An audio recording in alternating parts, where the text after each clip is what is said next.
시청자 여러분 안녕하십니까? 월요일 뉴스나우 시작합니다. 공수처가 발부받은 윤석열 대통령 체포영장 집행시한이 오늘 자정까지죠.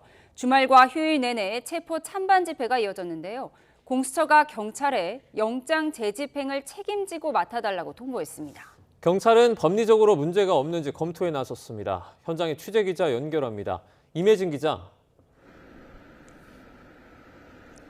네, 경찰청 국가수사본부에 나와 있습니다. 네, 공수처가 경찰에 영장 집행을 일임하겠다고 밝혔는데 어떤 의미죠? 네, 경찰청 국가수사본부는 공수처가 어젯밤 윤석열 대통령 체포영장 집행을 일임하는 내용의 공문을 보냈다고 밝혔습니다. 이재승 공수처 차장 명의로 된 체포영장 및 수색영장 집행 지휘란 내용의 공문이었는데요. 여기에는 집행의 전문성을 고려해 경찰청 국가수사본부의 영장 집행을 위임함으로써 신속하고 효율적인 절차 진행을 도모하기로 했다는 내용이 담겼습니다. 또 윤 대통령 체포영장과 수색영장의 유효기간이 오늘까지 만큼 법원에 오늘 기한을 연장해달라는 신청을 하겠다고 적힌 것으로 파악됐습니다. 네, 그러면 경찰 측의 분위기는 지금 어떻습니까? 네, 국수본 관계자는 YTN에 공수처가 사전에 아무런 논의 없이 영장 집행을 일임한다고 해왔다며 난색을 드러냈습니다. 지난 3일 윤 대통령에 대한 체포영장 집행을 시도했을 때 공조수사본부와 경호처 사이 물리적인 충돌도 빚어졌고 결국 영장 집행이 중단됐는데요. 공수처에 경찰을 지휘할 권한이 없다 보니 경찰이 키를 잡고 경력을 동원해 윤 대통령을 체포하라는 의미로 보입니다. 경찰은 당시 집행을 막는 박종준 경호처장 등을 현행범으로 체포해야 한다는 의견을 낼 정도로 윤 대통령 체포 의지를 보였는데요. 다만 사전 논의가 된 상태가 아닌 만큼 경찰이 체포영장 시한인 오늘 당장 집행에 나서기는 어려울 것으로 보입니다. 현재 서울 한남동 관저 주변의 질서 유지를 위해 투입된 기동대 인력은 480여 명으로 1차 집행 시도가 이뤄진 지난 3일에 비해 5분의 1에도 미치지 못하는 규모입니다. 경찰은 일단 공수처 요청에 대해 법리 검토를 하고 있다고만 설명했습니다. 이런 가운데 국민의힘 더불어민주당 의원들은 각각 체포영장 집행과 관련해 경찰청장 직무 대리를 맡은 이호영 차장과 국가수사본부를 항의 방문했습니다. 지금까지 경찰청 국가수사본부에서 YTN 임혜진입니다. 네, 전해드린 것처럼 공수처는 윤 대통령에 대한 체포영장 집행은 경찰에 넘기기로 했는데 수사권은 그대로 유지하겠다는 입장입니다. 법조계에서는 전례 없는 일이라는 지적이 나오는 가운데 윤 대통령 측은 법적인 근거 없는 수사 행태라면서 강하게 비판했습니다. 현장에 법조팀 취재기자 연결합니다. 김영수, 이경국 기자 나와주시죠. 네, 고위공직자 범죄수사처에서 관련 소식 전해드립니다. 오늘 오전에 공수처가 체포영장 집행을 경찰에 넘긴다는 소식이 전해졌습니다. 영장 집행 시한이 오늘 자정까지였기 때문에 재집행 여부에 관심이 쏠렸던 상황이라 취재진도 갑작스러웠습니다. 이후 오동훈 공수처장 출근길에 기자들이 여러 질문을 했는데요. 당시 상황부터 보시겠습니다.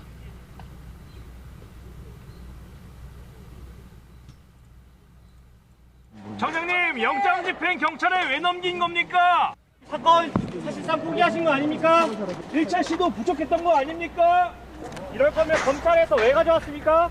수사권 없다는 윤 대통령 대리인단 논리 수긍하세요? 이경국 기자, 공수처가 경찰에 영장 집행을 넘기기로 한 배경이 뭡니까? 사실 이 사실이 알려진 뒤에 공수처가 굉장히 급하게 백브리핑을 진행을 했습니다. 공수처 이재승 차장검사는 현장 지휘 체계가 통일될 필요가 있어서 경찰이 체포영장을 집행하는 게 좋다고 판단했다고 말했습니다. 그러면서 영장 집행에 전문성이 없다며 사실상 한계를 인정하기도 했고요. 체포영장을 집행하게 되면 경호처에 저항이 있을 거라는 점은 어느 정도 예상이 됐던 부분인데 이재승 차장검사는 이런 방식으로 집행을 막을 거라고는 예상하지 않았다고 밝혔습니다. 그러면서 같은 방식으로 집행하는 것은 집행의 효율성을 담보하지 못한다고 판단했다고도 말했습니다. 체포영장을 집행하는 데 준비가 부족했다는 비판 피하기 어려울 것으로 보입니다. 다음 질문으로 넘어가 볼 텐데요. 경찰에 체포영장 집행을 넘길 수 있는 법적인 근거는 뭐라고 설명을 했는지도 김영수 기자 설명해 주시면 좋을 것 같습니다. 네, 공수처는 구속영장은 검사 지휘에 의해서 사법경찰관이 집행한다는 내용의 형사소송법 81조 그리고 200조 6 준용 규정을 근거로 들었습니다. 이 준용 규정까지 풀어서 설명하면요, 체포영장을 집행하는 것도 공수처 검사 지휘에 따라 경찰이 할 수 있다는 취지의 해석입니다. 공수처법에 공수처 검사의 역할을 일반 검사에 준하는 역할을 부여했기 때문에 형소법을 따른다는 설명인데 하나 논란이 될 만한 부분이 있습니다. 공수처법 47조를 보면요, 범죄 수사에 대한 사법경찰관의 지휘와 감독, 재판 집행 지휘와 감독은 공수처 검사 직무와 권한에서 제외하도록 했습니다. 그러니까 결과적으로 공수처 검사가 경찰을 지휘해서 체포영장을 집행할 수 없다는 주장이 나올 수도 있습니다. 그래서 사실 이 법 쪽에서도 비슷한 지적이 있었던 것으로 아는데 구체적으로 설명해 주시면 좀 좋을 것 같습니다. 네, 저희 취재진이 여러 법조계 관계자들을 통해서 의견을 좀 종합을 해봤습니다. 일단 체포영장 집행만 따로 떼서 경찰에 일임하는 건 이례적이라는 데는 이견이 없습니다. 여기에 대해 공수처는 사법경찰관에 대한 지휘권이 없어서 법적으로 안 될 거란 해석이 일단 우세합니다. 앞서 설명드린 것처럼 공수처법에 보면 검찰이나 경찰의 수사활동 지원을 받을 수 있다고 되어 있는데 이 부분을 봤을 때 공수처 검사가 경찰을 지휘할 수 없다는 주장입니다. 공수처가 형사소송법을 자의적으로 해석한다는 지적도 있고요. 너무 기교적이다 이런 비판까지 나오고 있습니다. 네, 이런 비판이 나오는 가운데 공수처는 오늘 윤 대통령 사건을 검찰과 경찰에 다시 넘기는 방안도 고려한다 이렇게 설명했죠? 네, 맞습니다. 사실 지난달 비상계엄 사건 수사가 본격화하면서 수사기관들이 경쟁적으로 수사를 벌여서 혼선이 빚어진 바가 있습니다. 결국 공수처가 검찰과 경찰에 사건 이첩 요구권을 행사를 했고요. 양쪽으로부터 윤 대통령 사건을 넘겨받은 바가 있습니다. 그런데 오늘 이재승 공수처 차장은 이 윤 대통령 수사를 불필요한 이유로 고집하거나 독단적으로 진행하지 않겠다면서 어느 단계에 이르면 사건을 검경에 재이첩하는 방안도 고려하겠다고 밝혔습니다. 사건을 재이첩하게 되면 검찰에 넘기고 특검이 설립되면 특검에 넘기게 된다고도 덧붙였는데요. 자신감을 내비치면서 사건을 가져왔던 공수처가 시간을 낭비한 거 아니냐는 비판 피하기 어려울 것으로 보입니다. 네, 마지막으로 윤석열 대통령 측 입장도 나왔죠. 그것도 설명해 주시죠. 네, 맞습니다. 이 윤 대통령 측 윤갑근 변호사가요, 공수처가 체포영장 집행을 경찰에 넘긴다는 소식이 전해지자마자 곧장 입장을 냈습니다. 윤 변호사는 공수처가 체포영장 집행을 경찰에 일임하는 것은 영장 집행 하청이자 또 다른 불법 행위라고 밝혔습니다. 이어서 공수처법에는 다른 수사기관의 수사 일부를 일임하는 규정은 없다면서 공사 중에 일부를 하청주듯이 다른 기관에 일임할 수는 없다고 강조했습니다. 이어서 윤 변호사는 경찰이 영장 집행에 나설 경우에는 직권 남용이 될 거라며 이에 대해서도 강력한 법적 조치를 취할 것임을 경고한다고도 덧붙였습니다. 끝으로 윤 변호사는 불법이 불법을 낳고 있고 사법 시스템의 근간까지 흔들리고 있다면서 공수처와 경찰이 꼼수로 사법 내란을 획책하지 말고 적법 절차를 지켜야 한다고도 주장했습니다. 네, 지금까지 공수처에서 전해드렸고요. 상암동 스튜디오 나와주십시오. 공수처가 윤석열 대통령 체포영장 집행을 경찰에 일임했다는 소식에 여야 정치권에서도 공방이 시작됐습니다. 국민의힘은 윤 대통령의 강제 없는 임의 수사를 하라고 촉구했고 더불어민주당은 경찰이 즉각 체포에 나서야 한다고 요구했습니다. 국회 연결해서 자세하게 알아보겠습니다. 이준엽 기자. 네, 국회입니다. 네, 먼저 여당 반응부터 정리해 주시죠. 네, 국민의힘 권영세 비상대책위원장은 윤 대통령이 형사소송법의 대원칙에 따라 임의 수사를 받아야 한다고 강조했습니다. 민주당 이재명 대표와 조국혁신당 조국 전 의원도 앞서 불구속 수사를 받았으니 단지 직무가 정지됐을 뿐인 윤 대통령도 마찬가지 대우를 받아야 한다는 겁니다. 여당 소속 법제사법위원들도 입장문을 내 체포영장 집행 일임은 스스로 수사의 불법성을 인정한 것이라고 비판했습니다. 여당은 공수처의 내란죄의 수사 권한이 없어서 체포영장이 위법이라는 주장도 이어가고 있습니다. 공수처가 영장 쇼핑을 한 거라며 어제 법원이 기각한 체포영장 이의 신청의 논리를 그대로 되풀이했습니다. 공수처는 내란죄 수사권도 없으면서 대통령 체포영장을 집행하겠다고 나서서 한남동 관저 주변의 극심한 혼란을 야기했습니다. 또 여당 의원 30여 명은 서울 한남동 대통령 관저 앞을 찾고 행안 위원들은 경찰청을 방문하는 등 국민의힘은 체포 저지를 위한 행동에도 나섰습니다. 네, 그럼 야당의 입장은 어떻습니까? 민주당도 공수처 행태를 묵과하지 않겠다며 거세게 비판했는데 이유는 정반대였습니다. 박찬대 원내대표는 엄동설안에 밤새워 윤 대통령 체포를 촉구한 수많은 국민 앞에서 무능하고 체포에 우유부단한 모습을 보였다고 날을 세웠습니다. 민주당 내에선 또 경호처 지휘 권한이 있는 최상목 대통령 권한대행에 대한 탄핵 가능성도 거론하고 있는데요. 최 대행이 경호처장과 본부장을 즉각 직위 해제해야 한다면서 아무 조치하지 않는다면 합당한 조치를 취하겠다고 밝혔습니다.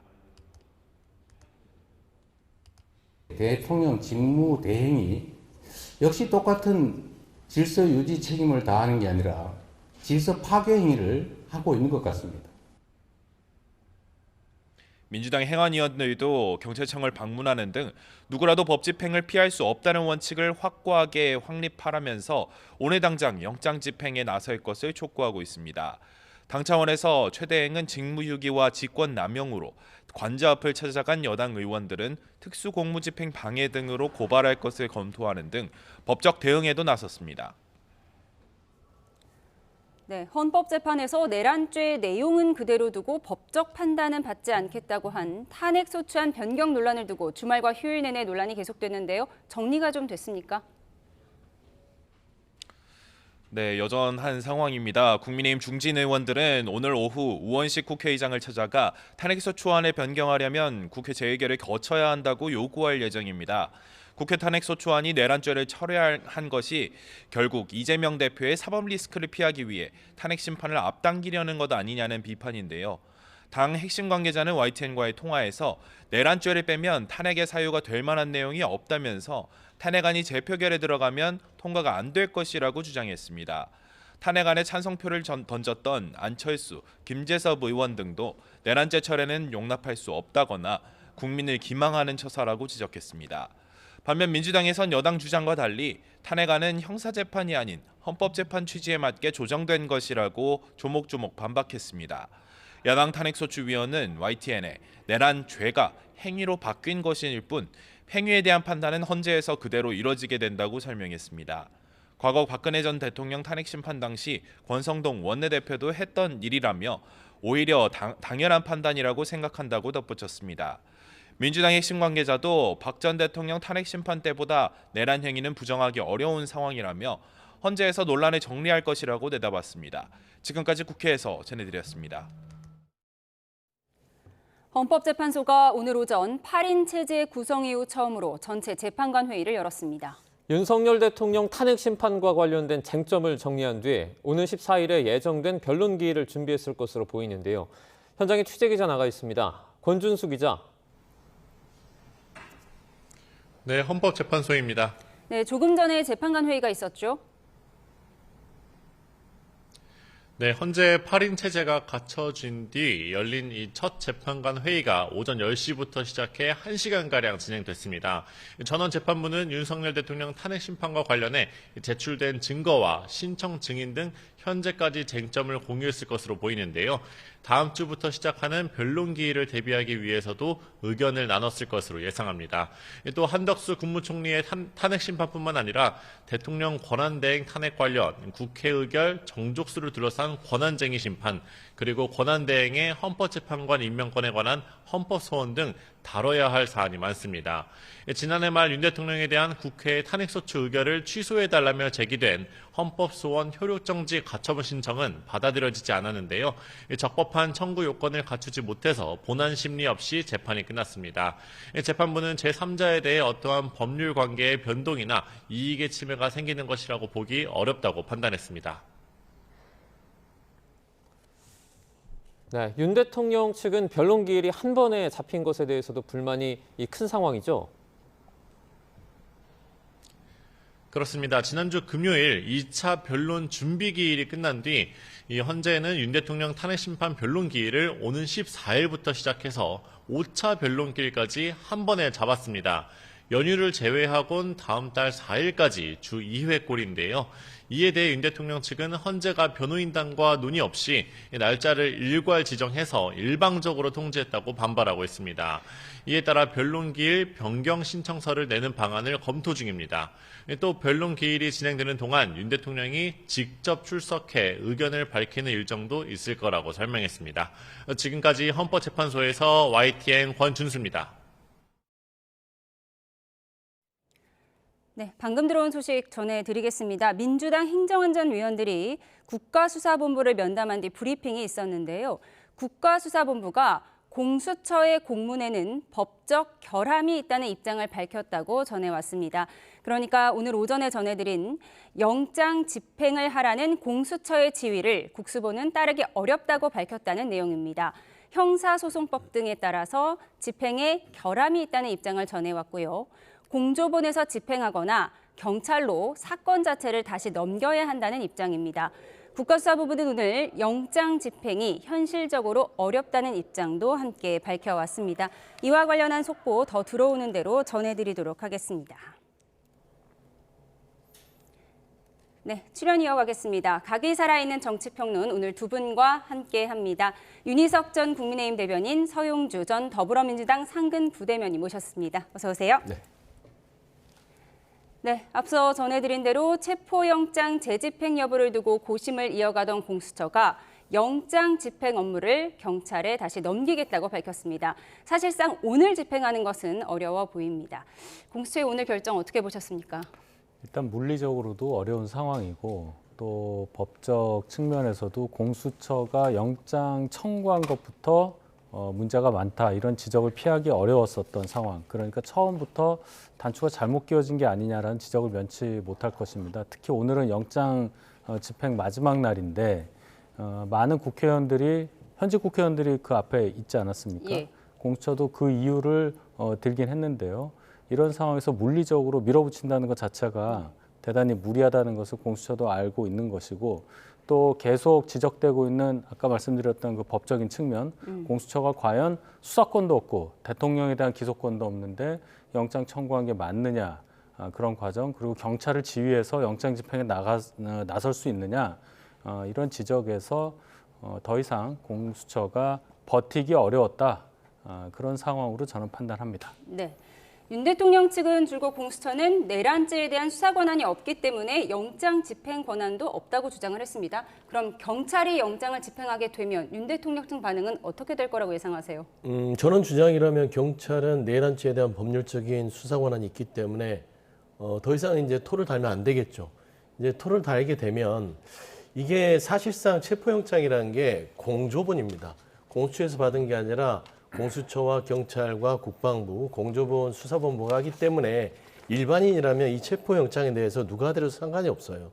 근데 대통령 신분이라는 입장에서 끊임없이 어떤 그 신분적인 보장을 주장하고 있기 때문에 정말 이렇게 형법상 사형에 최대의 사형에 처하는 그런 엄중한 범죄를 저지른 범죄 혐의자들이 계속해서 이런 영장에 대해서 왈가왈부하는 것에 대해서 좀 혼란스러운 게 있어요. 이제 저는 그런 부분에 있어서 공수처가 좀 머뭇거린 게 있고 공수처도 나름대로 과감하게 집행을 했었으면 되는데 그 공권력이 처음에 한번 꺾이다 보니까 이 지경에 이르는 거예요. 그래서 공수처가 좀 과욕을 부린 부분도 분명히 있고요. 일단은 경찰의 결정대로 경찰이 내란죄에 대한 수사 권한이 있으니 경찰에 제의처벌해서 있는 그대로 원칙대로 수사를 진행을 하면 결국에는 윤석열 대통령 측에서는 더 이상 이야기를 할 게 없겠죠. 이야기를 할 게 없다고 말씀을 해주셨고 저희가 앞서 속보로 전해드렸지만 국가수사본부 입장에서는 공수처가 영장 집행을 경찰에 하라 이렇게 명령한 것은 조금 하자가 있는 것 같다. 이런 지휘를 따르기 어렵다고 밝힌 바가 있고요. 윤 대통령 측에서도 무슨 공사하청주냐 이렇게 비판을 해왔거든요. 어떻게 보셨습니까? 법적으로 문제가 많죠. 공수처는 검찰, 경찰의 지원을 받을 수 있다 이렇게 돼 있는데 그것을 지휘권이라고 확장 해석을 해서 경찰에다 넘겨서 지휘를 하겠다 이렇게 된 거 아니겠습니까? 그러니까 이 문제를 풀려면은 수사권, 내란죄에 대한 수사권을 혼자 갖고 있는 경찰이 수사를 다시 제2처 받아서 거기에서 판단을 내려서 검찰로 사건을 송치해서 영장을 청구하는 방법 이렇게 되면 윤 대통령 측도 아무런 이의가 없을 거예요. 이거를 자꾸 틀어서 검찰로는 이 영장 청구권 이거 안 된다. 검찰을 못 믿겠다. 이것 때문에 자꾸만 공수처를 이용해서 뭔가를 하려는, 또 공수처도 4년이 됐는데 출범한 지 지금까지 보여준 게 없다 보니까 조직 이기주의 차원에서라도 뭔가 한번 보여줘야 되겠다. 이 사건에 대해서 천착해서 뭔가 좀 성과를 내서 조직의 존재 의의를 좀 과시하겠다. 이런 욕심이 너무 앞서고 있다. 엄중한 대통령 탄핵 앞에 조직 이기주의가 설당이 없다는 것을 증명했다고 저는 생각합니다. 네, 조직 이기주의가 발동했다라고 분석을 해주셨어요. 그런데 공수처가 법원에 체포영장 연장 신청을 했다고 합니다. 네. 당장 오늘은 어려워 보이는데, 그럼 어쨌든 공수처가 2차 집행에 나서든 지금 요청한 대로 경찰이 나서게 되든 집행은 해야 할 텐데 언제라고 보십니까? 집행은 일단 국조본에서는 우리에게 완전히 사건을 이첩해달라는 거잖아요. 그게 이첩이 된 뒤에 절차상의 하자가 없을 때 다시 체포영장에 대해서 법원에서 발부를 받고 집행을 할 생각인 것 같습니다. 그래서 상당 기간 지금 현재 그 윤석열 대통령 측이 계속해서 범죄 혐의자임에도 불구하고 법적인 부분으로 대응을 하고 있기 때문에 조금의 하자도 없이 집행을 해야겠다는 의지가 분명한 것 같습니다. 근데 좀 아쉬운 부분들이 있죠. 여기서 최상목 권한대행 얘기를 안 할 수가 없는 부분들은, 이렇게 된 마당이라면 검찰이든 경찰이든 공수처든 지금 수사기관이 여러 갈래로 본인들 공을 세우기 위해서 난립해 있는 상황인 거는 같아요. 근데 이걸 정리하려면 특검으로 가야 됩니다. 근데 지금 현재 상설특검에 대한 권한대행의 말하자면 추천에 대한 임명이 있어야 돼요. 근데 그걸 지금 안 하고 있거든요. 아직 추천 요청을 하지 않았죠. 그렇죠. 그래서 그 추천 요청을 하게 되면 이건 즉시로 해결되기 때문에 저는 최상목 권한대행께서 최소한 상설특검을 통해서 빨리 빠른 그 이 내란에 대한 국정안정을 수습을 하려면 거기에 대한 추천에 대한 임명을 해야 된다. 그런 말씀 좀 드리고 싶습니다. 네, 계속되는 수사권 논란 속에 대통령실은 대통령 체포와 수색영장에 대해서 법원에 집행 이의 신청을 했습니다. 물론 오늘 이 공수처가 경찰에 집행 이행을 해달라 요청하기 전의 일이지만 법원은 결국 기각을 했어요. 이 이의 신청 자체가 잘못됐다, 이런 판단이었던 것 같아요. 글쎄요, 뭐 법원에서 영장을 발부한 그 해당 법원에서 이의 신청을 기각을 했기 때문에 그 판단에 대해서 저희가 뭐 더 얘기할 건 없을 겁니다. 이게 적법하다고 판단했기 때문에 영장을 내줬겠죠.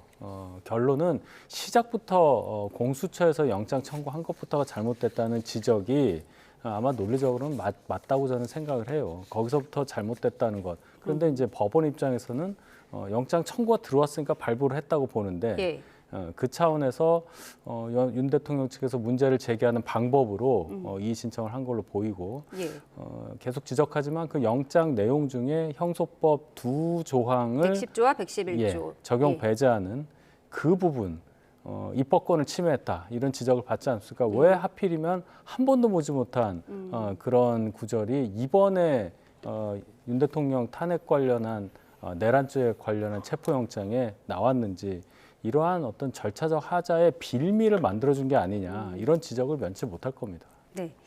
오늘 아침 여야도 공수처 체포영장에 대한 입장을 내놨는데요. 그 내용 듣고 와서 대담 이어가도록 하겠습니다. 공수처의 일탈 행위에 대해서도 깊은 유감을 표합니다. 시중에 공수처는 민주당의 하수인이라는 이야기가 괜히 나온 것이 아닙니다. 공수처는 내란죄에 대해 수사할 수 있는 법적 근거가 없는데도 무리하게 영장을 발부받아 집행을 강행하려고 하고 있습니다. 공수처가 진정한 수사기관이라고 한다면 민주당의 정치 선동에 놀아날 것이 아니라 국격을 고려하고 법의 테두리 안에서 임의 방식으로 수사해야 할 것입니다. 이재명 대표, 조국 전 의원도 불구속 수사를 받은 바가 있습니다. 단지 직무가 정리됐을 뿐인 대통령에 대해서도 형사소송법이 대원칙에 따라 임의 수사 방식으로 수사가 진행돼야 할 것임을 분명히 밝혀둡니다. 경찰은 이제 실추된 공권력의 권위를 세워야 합니다. 법 앞에 만인이 평등하고 누구라도 법 집행을 피할 수 없다는 원칙을 확고하게 확립해야 무법천지에서 벗어날 수 있습니다. 공수처장의 무능과 우유부단함에 대해서도 비판하지 않을 수 없습니다. 공수처장 행태를 묵과하지 않겠습니다. 오동훈 공수처장은 엄동설안에 밤새워 내란 속의 윤석열 체포를 촉구한 수많은 국민 앞에서 부끄러운 줄 알기 바랍니다. 네, 고위공직자범죄수사처 여야 모두 양쪽에서 욕을 먹고 있습니다. 권영세 위원장은 공수처를 민주당의 하수인이라고 강하게 비판을 했고요. 민주당 역시 오동훈 공수처장의 우유부단한 행태에 대해서 묵과하지 않겠다 이렇게 밝혔는데요. 양쪽에서 이렇게 욕을 먹고 있는데 앞으로 공수처는 어떻게 대응할 걸로 보세요? 일단은 당분간은 그 비판에서 벗어나기가 쉽지 않을 것 같아요. 그러니까 본인들이 고위공직자 수사처로서의 어떤 위상을 나타내기 위해서 이 사건 이첩을 검찰과 경찰로부터 받아서 이 수사를 집행했는데 그렇게 일단은 과실을 가져갔으면 거기에 대한 성과를 나타내야 되고 거기에 대한 부담도 같이 가져야 되는데 부담은 갖기 싫고 과실은 얻고 싶고 그런 마음에서 지금 현재 이르지 않았겠습니까? 이거는 공수처라는 게 이게 뭐 민주당이고 국민의힘의 뜻이 아니라 대한민국의 사법 질서에 대해서 본인이 내란죄를 저지른 내란 우두머리 피의자에 대해서 체포영장을 집행한다는 자체에 엄중한 무게감을 가졌다면 1차 시도 당시에 5시간 20분 만에 물러나는 그런 모습을 보여서는 안 됐죠. 최소한 며칠을 새서라도 그 집행하는 모습을 보여줬다거나 아니면은 이 집행에 맞서서 뭔가 법치에 대한 명확한 어떤 메시지를 내야 되는데 철수하고 나서 우물쭈물 있다가 결국에는 경찰한테 슬그머니 넘기는 모습.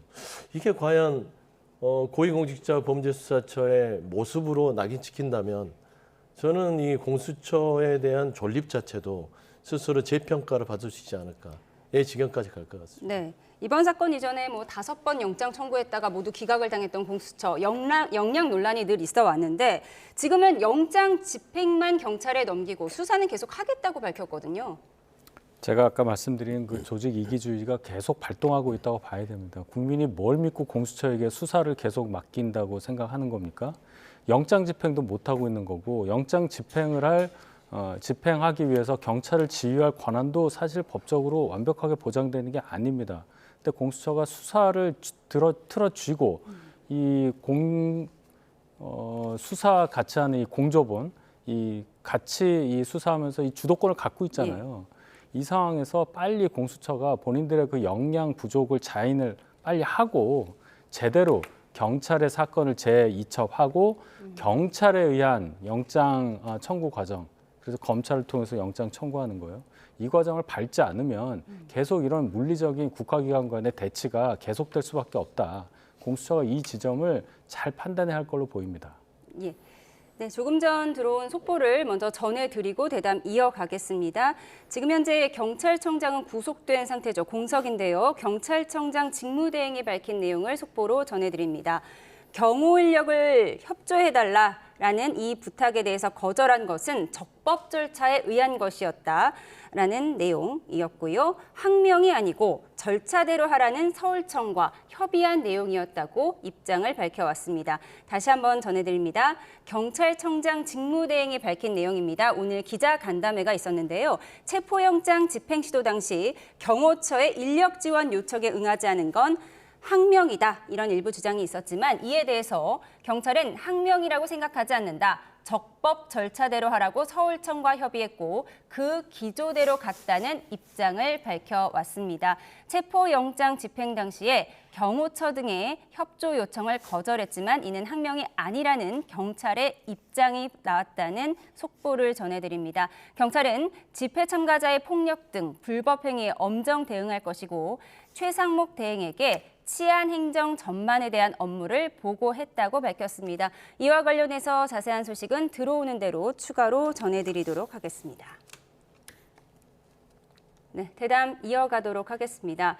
국민의 입장을 조금 더 정리를 해보겠습니다. 이재명 대표나 조국 전 의원도 계속 불구속 수사를 받았으니까 직무정지된 대통령에 대해서도 원칙에 따라 임의 수사되어야 한다, 이런 입장을 밝혔거든요. 임의 수사라는 건 강제력이 동원되지 않은 걸 말하는 거고요. 사실 조국 전 대표의 경우에는 2심 판결이 나온 상황에서 창당도 하고 대표도 하고 의원도 됐잖아요. 네.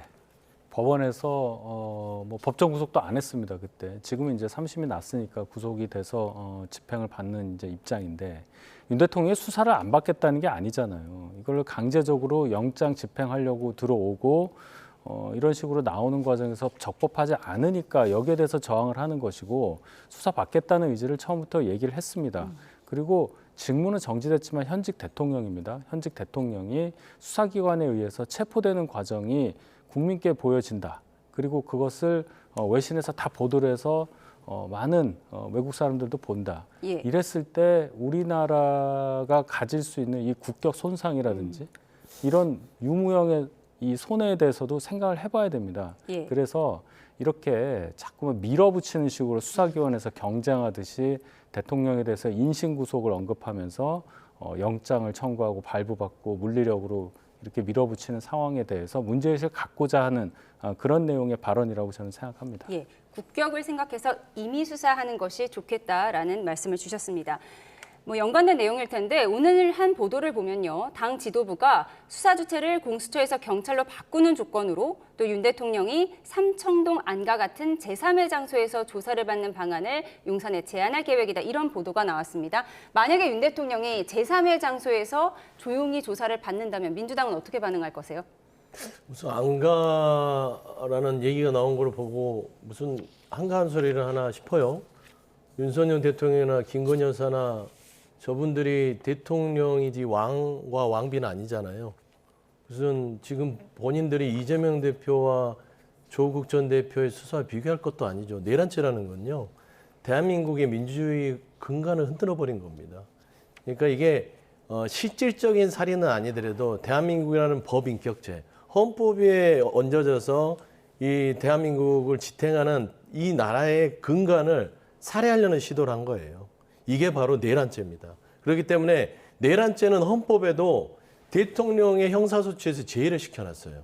그렇기 때문에 내란죄는 반드시 구속수사를 원칙으로 하고 있고 최소한 그 구속수사의 원칙도 뭐냐면 나와서 수사를 받아야 됩니다. 근데 아예 수사도 받지 않고 관저에 틀어박혀서 무슨 점거하듯이 바리케이트를 치고 안 나오는 겁니다. 그러면 또 제2의 내란을 획동하고 있는 거 아닌가. 또 법치를 깨고 있잖아요. 저는 이런 부분에 있어서는 다 말도 안 되는 주장들이고요. 윤석열 대통령이 정말 국격을 생각한다면 본인이 걸어 나와서 본인의 입장을 발표하고 본인이 했던 행위는 통치행위였고 내가 수사를 통해서 이걸 밝혀나가겠습니다. 국민 여러분 혼란스러워하지 마시고 추후에 이 앞에서 찬반하지 마시고 제가 당당하게 본인이 말한 대로 법적 정치적 책임 다 지겠습니다. 약속을 지키면 국격 올라갑니다. 근데 조사는 지금 잘 무슨 받고 만약에 장소만 제3의 장소라면요? 제3의 장소라는 게 있을 수 없는 거라니까요. 있을 수 없는 일이에요. 이게 특혜예요. 아니 이게 참 김건희 씨가 그때 3회 장소에서 받은 게 그게 뭐 당연한 거라고 우리 국민들이 생각하는데 그거 아닙니다. 그렇게 해서는 안 돼요. 특히나 권한이 많은 만큼 책임은 거기에 더 부응해서 따라야 됩니다. 그러면 더더욱 법치를 강조했던 대통령으로서는 경찰이나 검찰에 나와서 수사를 받아야죠. 그게 모범이죠. 수사기관에 나와서 당당히 조사를 받아야 한다 이렇게 지적을 해주셨습니다. 윤 대통령이 영장 집행에 응하지 않는 가운데 경호처의 경호는 더 강해지고 있습니다. 어제 상당히 이례적으로 박종준 경호처장이 영상으로 입장을 밝혔는데요. 듣고 오겠습니다. 그런데 사법 절차에 대한 편법, 위법 논란 위에서 진행되는 체포영장 집행에 대해 대통령의 절대 안전 확보를 존재 가치로 삼는 대통령 경호처가 응한다는 것은 대통령 경호를 포기하는 것이자 직무유기라고 판단하였습니다. 대통령 경호처는 앞으로도 좌고우면하지 않고 전직 대통령, 현직 대통령, 미래의 대통령 누구라도 국민이 뽑은 대통령의 안전을 확보하는 데 신명을 바칠 것입니다.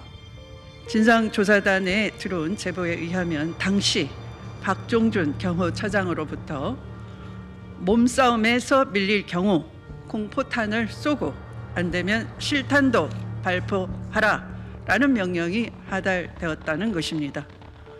이렇게 경호처의 당시 극렬한 저항은 윤석열과 김용현을 맹목적으로 따르는 일부 중성파 간부들이 주도하고 있다는 것입니다. 박종준 경호처장을 필두로 현장에 있었던 김성훈 차장과 이광우 경호본부장이 광적으로 직원들을 압박하고 독려했다는 것입니다. 향후에도 이와 같은 위협이 발생한다면 이들을 즉각 현행범으로 체포해야 할 것입니다. 네, 경호처장이 입장문을 내는 것 자체도 이례적인데 이렇게 영상 메시지 형태로 내는 건 더더욱 이례적이잖아요. 처음 아닌가요? 처음이죠. 경호처가 이렇게 처음 시도하는 영상 메시지 이걸 해야 될 만큼 해명을 해야 될 충분한 필요성을 느낀 거죠. 경호처라는 곳은 어떻게 보면 굉장히 특수한 조직이라고 봐야 됩니다. 예. 대통령이 누가 됐건 여든 야든 상관없이 대통령이 오시면 그 대통령의 신변 안전을 위해서 모든 것을 바치는 조직이에요. 그래서 대통령실의 실제 주인은 경호처다. 이런 인식을 또 내부에서는 갖고 있죠. 그렇기 때문에 현직 대통령이 엄연히 존재하는 상황에서 절차적인 논란이 있는 영장 집행에 대해서 경호처가 협조할 수는 없다. 이러한 원칙을 고수할 수밖에 없는 상황을 경호처장이 영상 메시지라는 파격적인 수단을 예. 통해서 국민께 전달하는 상황이었다. 이렇게 봐야 되겠습니다. 예. 핵심은 대통령의 안전을 지키는 게 우리의 책무다. 현직 대통령이든 전직 대통령이든 혹은 탄핵된 대통령조차도 경호처는 대통령을 지켜야 되는 게 책무다. 이런 내용인 것 같은데 여론전에 나섰다는 분석도 있고요. 내부 결속을 위한 것이다. 이런 분석도 있더라고요. 둘 다겠죠. 이제 여론전, 특히 지금 보면은 내란 혐의를 받고 있는 측의 여론전이 참 점입가경입니다. 뭘 잘했는지 모르겠는데 본인들에 대한 어떤 혐의에 대해서 정면으로 반박하는 것보다는 절차나 주변의 어떤 여러 가지 상황들 마치 이 그럴싸한 얘기인데 들여다보면 별 내용이 없는 것입니다. 경호처라는 게 당연히 직무상 퇴임 대통령에도 경호법에 따라서 경호가 이루어지긴 하나 지금 현재 경호처의 행동이 과연 헌법과 경호처의 경호법과 무엇이 상이 있느냐는 누구나 다 알 수 있습니다. 이들도 사병이 아니잖아요. 사설기관이 아니잖아요. 윤석열 대통령이 돈 주고 월급 주는 거 아닙니다. 국민들의 세금으로 국가공무원으로서 복무하는 사람으로서 범죄 혐의를 받고 있는 피의자가 지금 현직 대통령입니다. 그 현직 대통령을 국가기관인 법원에서 체포영장을 가지고 체포하러 왔어요. 근데 그걸 맞서요. 예를 들어서 위해를 가하겠습니까? 경찰이나 검찰이 그 피의자를 온전하게 데려가야만 조사를 할 수 있어요. 예. 검찰과 경찰도요. 어떤 흉악범도요. 위해를 가하지 않습니다. 위해를 당하지 않도록 보호하죠. 왜냐하면 그게 바로 자체가 증거이기 때문에.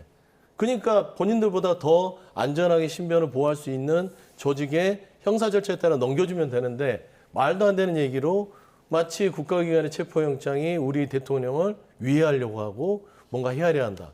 이 자체가 말에 어폐가 안 맞는 겁니다. 그래서 예. 저는 이런 부분에 있어서는 저는 아직도 여전히 내란이 멈추지 않고 있구나라는 것들이 경호처장의 저런 여론전에서 드러나고 있다는 좀 우려가 듭니다. 예, 경호처장이 이렇게 호위무사를 자처하고 나섰는데요. 공수처가 체포영장 집행은 경찰로 넘겼고 그 전부터 경찰은 영장 집행을 또다시 경호처가 막으면 경호처장을 현행법으로 체포하겠다는 말도 했었어요. 물리적 충돌도 우려되는 상황이잖아요. 충돌이 일어나면 안 되겠죠. 그런데 지금 공수처가 경찰에 영장 집행을 넘겼다 하는 것만으로 해결될 문제가 아니라는 것을 꼭 지적을 해야 됩니다. 예. 반의 반도 해결이 안 된 상황이에요. 네. 영장 발부, 영장 청구 자체가 수사권이 없는 기관으로부터 시작됐다. 이게 윤 대통령 측의 지적이잖아요. 그러면 윤 대통령이 경호처라는 물리력을 행사할 수 있는 상황이 지속되는 한 이 상황은 끝나지 않는다는 겁니다. 물리적 충돌을 마치 바라는 것처럼 계속 이렇게 밀어붙이면 국민들 보시기에 이 상황을 얼마나 불안하게 보시겠어요. 그러니까 해결할 수 있는 것은 해결해야 된다. 즉 경찰로 사건을 재이첩해서 다시 영장을 발부받는 과정을 밟아야 한다는 것.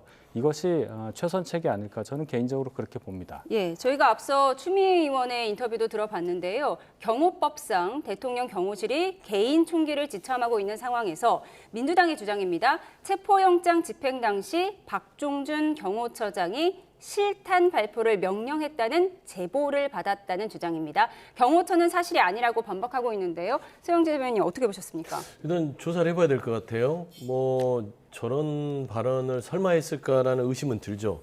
근데 최근에 일련의 과정을 보면 예.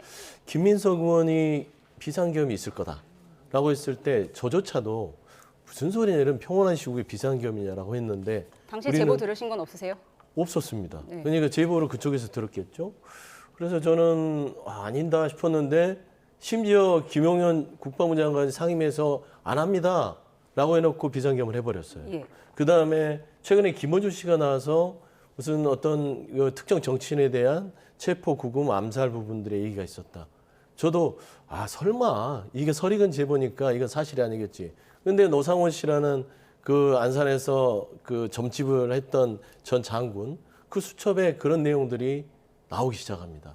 그러니까 이걸 그냥 허투루 넘기기에는 나오는 여러 가지 일련성들이 의심할 수밖에 없습니다. 예. 그래서 저는 이 박종준 경호처장 이 발언도 부인은 하고 있으나 이 제보의 신빙성에 대해서는 철저하게 수사를 해서 벌을 물어야 되겠다라는 생각을 좀 가지고 있습니다. 예, 수사는 해봐야겠지만 어쨌든 경호처장이 실탄 발포를 명령했다는 내용, 이 내용은 민주당이 받은 제보 내용임을 다시 한번 확인해 드립니다. 아직 사실관계가 확인된 내용은 아닙니다. 그런가 하면 오늘 아침 국민의힘 의원 30여 명이 한남동 대통령 관저 앞에 집결했습니다. 어떤 분위기였는지 잠깐 보고 오겠습니다.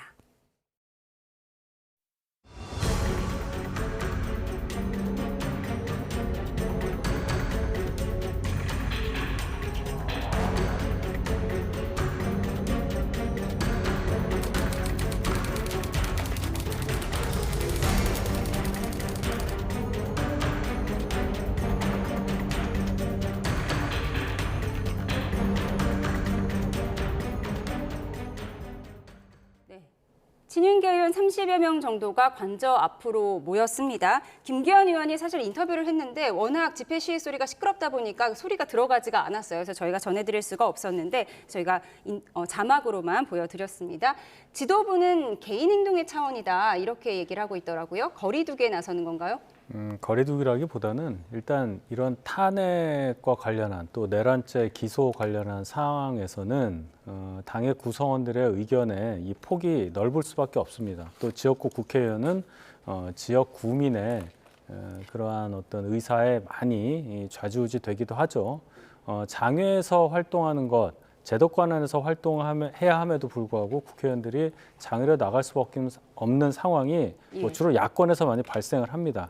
근데 이번 사안에 대해서는 저희 당 소속의 많은 의원들이 이거는 막아야 한다는 어떤 개인적 판단에 따라서 한 것으로 봐야 되고 지도부에서 선을 그었어요.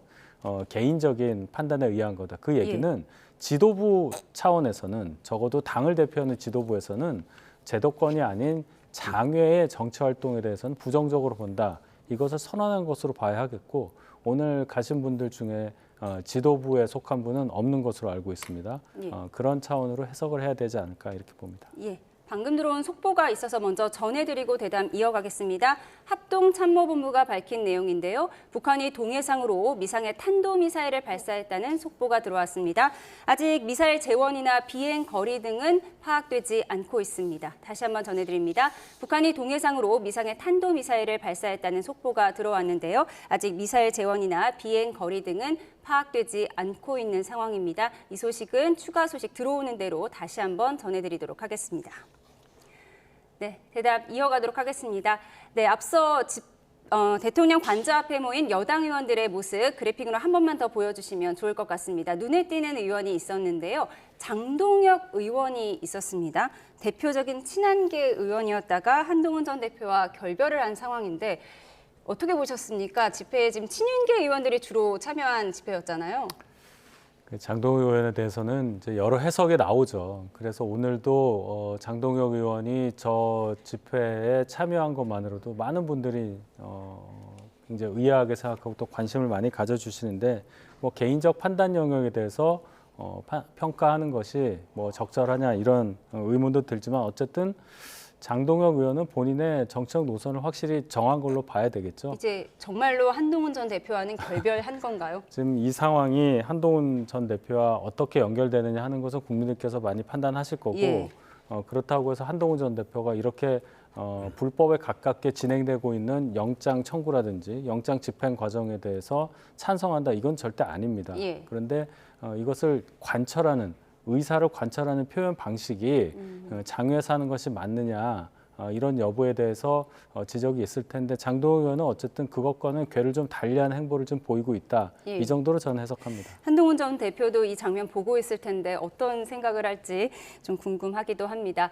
그런가 하면 오늘 아침 개혁신당 천하람 의원은요. 관저 앞에 모인 국민의힘 의원들을 향해서 계산기를 두드린 결과 아니겠냐. 당권 경쟁과도 관련이 있을 거다. 이렇게 얘기를 했는데요. 정말 당권 경쟁과 관련이 있을까요? 그러니까 이 와중에 그런 계산을 안 했으면 좋았을 텐데 최소한 1인이 헌법기관이고 나라와 헌법을 먼저 생각한다면 지금 대한민국에서 가장 시급한 게 무엇일까? 내란을 수습하는 게 정말 최우선으로 생각하는 건 너무나 당연한 얘기 아니겠습니까?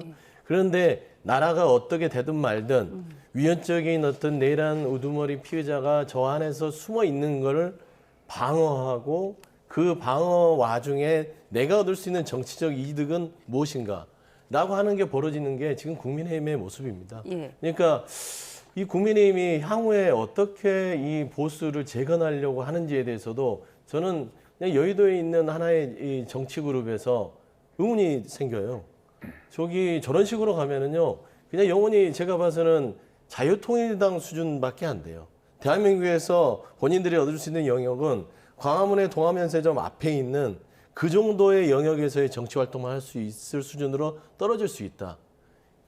보수의 가치라는 것은 헌법과 질서와 여러 가지의 어떤 국가의 이익에 대해서 모범적으로 나서고 하려고 하는 그런 모습인데 저 모습들을 국민들이 봤을 때 과연 향후 대선이라든지 총선이라든지 지방선거에서 누가 국민의힘에게 표를 주고 나라를 맡길 수 있겠습니까? 라는 차원에서는 정확하게 본인들의 정치적 이득만 생각한 계산기를 두드린 어떤 행위들이다라는 천하람 의원의 말에 저는 100번 공감하는 바입니다. 그동안 체포 반대 집회에는 윤상현, 김민전 의원만 모습을 드러냈는데 오늘 이렇게 30여 명이 모인 이유는 특별히 뭐라고 보세요? 오늘이 영장 집행 시한이잖아요. 네. 그리고 공수처가 굉장히 준비를 많이 해서 정말로 집행이 성공할 가능성, 그것은 뭐 대통령이 계엄 선포라든지 그 이후에 있었던 여러 논란에 대해서 대통령을 지키기 위한 이런 게 아니라 우리나라 사법 절차가 제대로 적법하게 지켜져야 한다는 그러한 의지를 더 강력하게 표시하기 위한 것이겠죠. 물론 야당도 아니고 여당 의원들이 장외에 나가서 저렇게 많은 분들이 모여서 정치적 의사를 표시하는 것이 맞느냐, 네. 거기에 대한 지적은 충분히 있을 수 있겠지만 지금 그것이 실체적인 부분과 절차적인 부분을 나눠서 생각해야 한다. 예. 윤 대통령 개인을 지키기 위한 것이라기보다는 이러한 영장 청구, 발부, 집행 과정에 있어서 큰 문제가 있다. 네네. 더군다나 대통령에 대한 것에 대해서 이렇게 하자가 많은 절차를 진행한다는 것은 문제가 있다. 이런 의지 표시를 한 것으로 해석해야 되겠습니다. 예, 여당 의원들 30여 명이 집결했고 지도부는 개인 행동이라며 거리를 두는 상황입니다. 이런 가운데 최상목 대통령 권한대행의 역할을 두고도 여러 목소리가 나오고 있는데요. 공수처가 체포영장 집행 과정에서 최 대행에게 협조를 요청했지만 최 대행의 입장은 이렇습니다. 법 집행 과정에서 시민들과 공무원이 다치는 일이 없도록 각별히 신경 써달라. 그냥 원론적인 입장을 밝힌 거죠. 네, 그러니까 좀 한마디로 말씀드리면 무책임하죠. 권한대행이라는 건 대통령직을 대신해서 뭔가 국가에 대한 중요한 사안을 결정하는 것이고 그 결정의 이 근간에는 국민들과 국가의 어떤 안정이 먼저 고려돼야 됨에도 불구하고 빤한 소리 하면 누가 못합니까? 그냥 잘해보세요. 좀 다치지 않게 서로 잘 양보하면서 잘하시면 됩니다. 예. 이거는 지금 권한대행으로서의 무책임한 태도이기 때문에 저는 비판의 여지가 충분히 있다. 지금 가장 중요한 거는 이 내란죄에 대한 부분들이 시급하게 진행되는 게 중요합니다. 그러면은 국가기관 간 충돌하는 부분들 이런 거를 본인이 할 수 없는 영역이 아니라 할 수 있는 부분이잖아요. 예. 그러면 거기에 대해서 결정을 해줘야 됨에도 불구하고 조금은 비겁한 모습을 보이고 있다라고 생각이 듭니다. 네, 최상목 대행 비겁하고 무책임하다 이렇게 지적을 해주셨는데 조금 전 민주당 의총에서 이재명 대표가 이런 말을 했습니다. 경호처를 제지하지 않는 최상목 권한대행의 행위는 사적 이익을 도모하는 또 하나의 내란 행위라면서 강하게 비판을 했는데요. 민주당이 당장 최 권한대행에 대한 탄핵안을 발의를 추진하는 대신에 고발 방침을 할 예정이다. 이렇게 밝혔는데요. 어떤 이유죠? 그래서 뭐 압박을 하는 것이죠. 일단 경호처가 지금 법원에서 발부한 체포영장에 대해서 본인들의 권한을 남용해서 막아섰기 때문에 이거를 최상목 권한대행이 정리를 해줬으면 이게 집행이 원활하게 이루어질 수 있었음에도 불구하고 강 건너 불구경했던 권한대행이기 때문에 이 부분에 대해서 제가 앞서 얘기했듯이 지금 내란의 우두머리 피해자가 윤석열 대통령인데 그 범죄 혐의자를 보호해주는 경호처.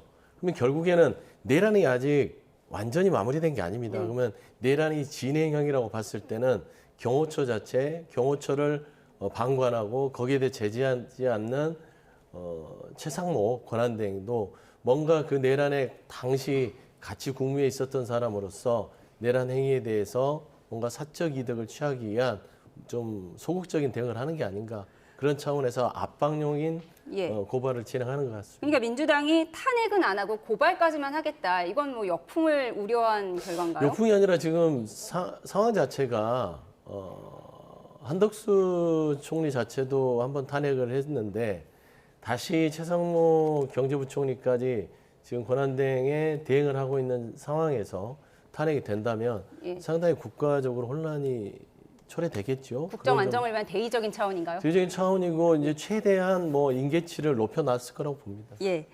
다른 이야기 한번 해보겠습니다. 김용현 전 장관의 공소장 내용이 주말 새 추가로 공개가 됐는데 윤 대통령이 비상계엄 선포 직전에 한덕수 총리의 만류에도 불구하고 지금 계획을 바꾸면 모든 게 다 틀어진다.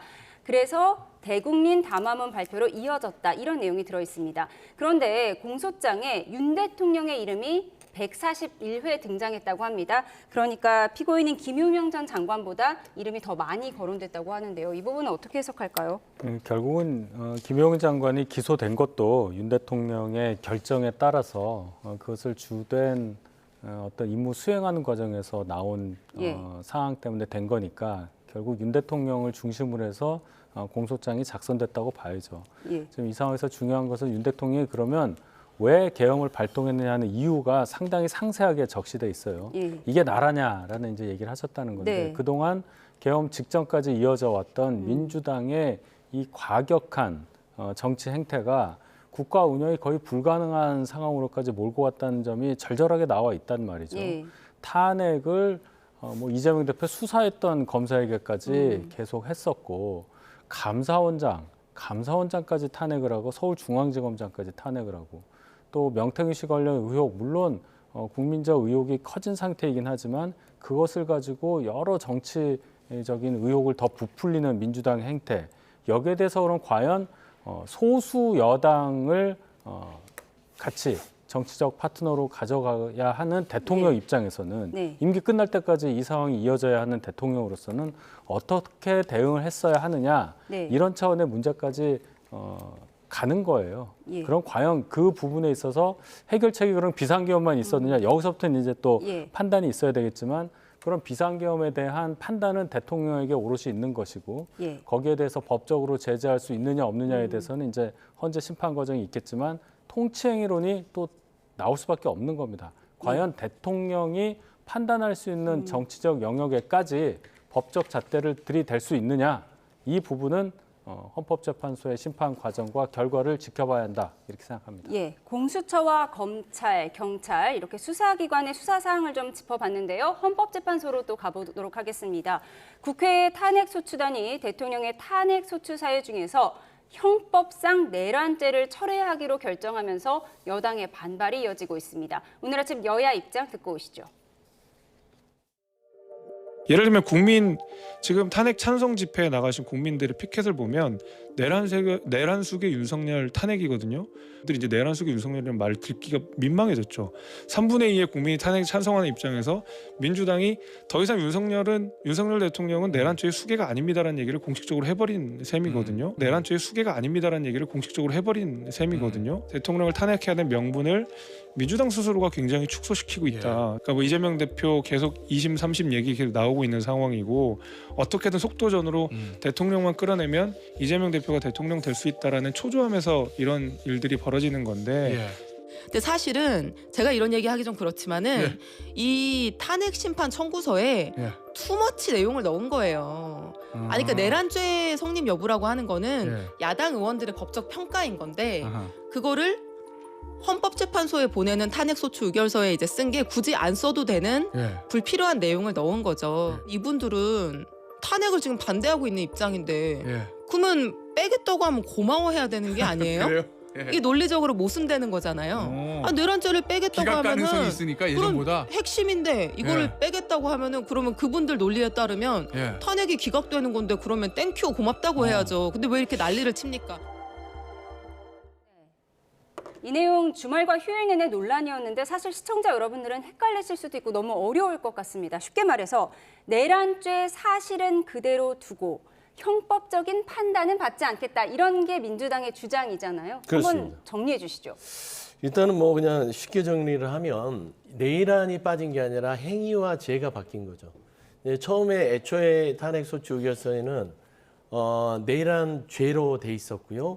수정된 거는 내란 행위로 바꿨어요. 그러니까 죄라는 부분은 형사법으로 해서 형사적인 판단을 따로 받고 행위라는 헌법적인 그런 부분에 있어서만 좀 간결하게 가자라는 것이에요. 근데 중요한 건 이게 동일선상에 있어서의 내용은 바뀐 게 하나도 없습니다. 예를 들면 제가 좀 이해를 돕기 위해서 조금 시간이 걸려도 읽어드리고 싶은 게 있는데요. 결국에는 탄핵소추 원본은 이렇습니다.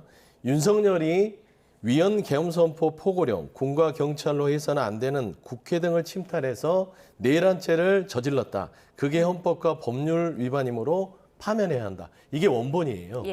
근데 이게 정리된 탄핵소추 요지, 이게 윤석열이 위헌 계엄선포 포고령, 군과 경찰로 해서는 안 되는 국회 등을 침탈해서 내란 행위를 저질렀다. 그게 헌법과 법률 위반이므로 파면해야 된다. 무슨 차이죠? 그러니까 내란의 죄가 행위로 바뀌었을 뿐이고 그 내용의 본질은 하나도 바뀐 게 없습니다. 근데 이걸 가지고 마치 내란을 드러냈으니까 다시 의결해야 된다라는 것인데 뭐 100번 그렇게 주장하는 거 뭐 빌미를 줬다는 부분들은 있을 수 있고 뭐 그걸로 정쟁을 삼을 수는 있으나 헌법재판소에서 2016년 헌나 이래 사건에 보면 동일선상에서 크게 바뀌지 않게 되면 탄핵소추 의결서에 있어서는 국회 재의결을 하지 않아도 된다라고 이미 판단을 했기 때문에 뭐 더 이상 이거는 이제 헌재가 판단할 문제긴 하나 뭐 여기 대해서 감론을박은 필요 없을 거라고 생각합니다. 조금 어려워서 제가 다시 한번 정리해드리면 이런 것 같습니다. 비상계엄 선포 행위가 있고 내란죄 혐의가 있는데 지금 민주당에서 주장하는 건 내란죄 혐의는 수사기관에서 하도록 하고 비상계엄 선포 행위가 헌법에 위배되는지 여부만 판단하자 이런 내용이죠. 국민의힘에서는 반발하고 있잖아요. 이렇게 중요한 내용을 바꿀 거면 국회에서 표결 자체를 다시 해야 한다 이런 주장 아닙니까? 그렇죠. 그 얘기가 왜 가야 되냐를 봐야 됩니다. 이소영 의원이 방금 동영상에 보면은 아니 혐의 하나 빼줬는데 왜 그러냐고 얘기하는데 그거 더 좋아해야 굉장히 하는 거 아니냐 이소영 의원이 굉장히 그렇죠. 국민 여론을 헷갈리게 만들 수 있는 발언이라고 봐요. 애초에 헌법재판소에서 자의적으로 헌법 이 탄핵 심판을 연 게 아닙니다. 국회에서 소추안이 의결돼서 넘어왔기 때문에 이 심판을 하는 거잖아요. 그러면 맨 처음에 원인이 되는 국회 의결 과정부터 봐야 한다는 것이 저희의 얘기예요. 내란에 관련한 내용이 만약에 지금처럼 탄핵 의결 안에 없었다면 저희 당 12명으로 추정되는 분들이 그 탄핵 의결에 찬성하지 않았을 것이다.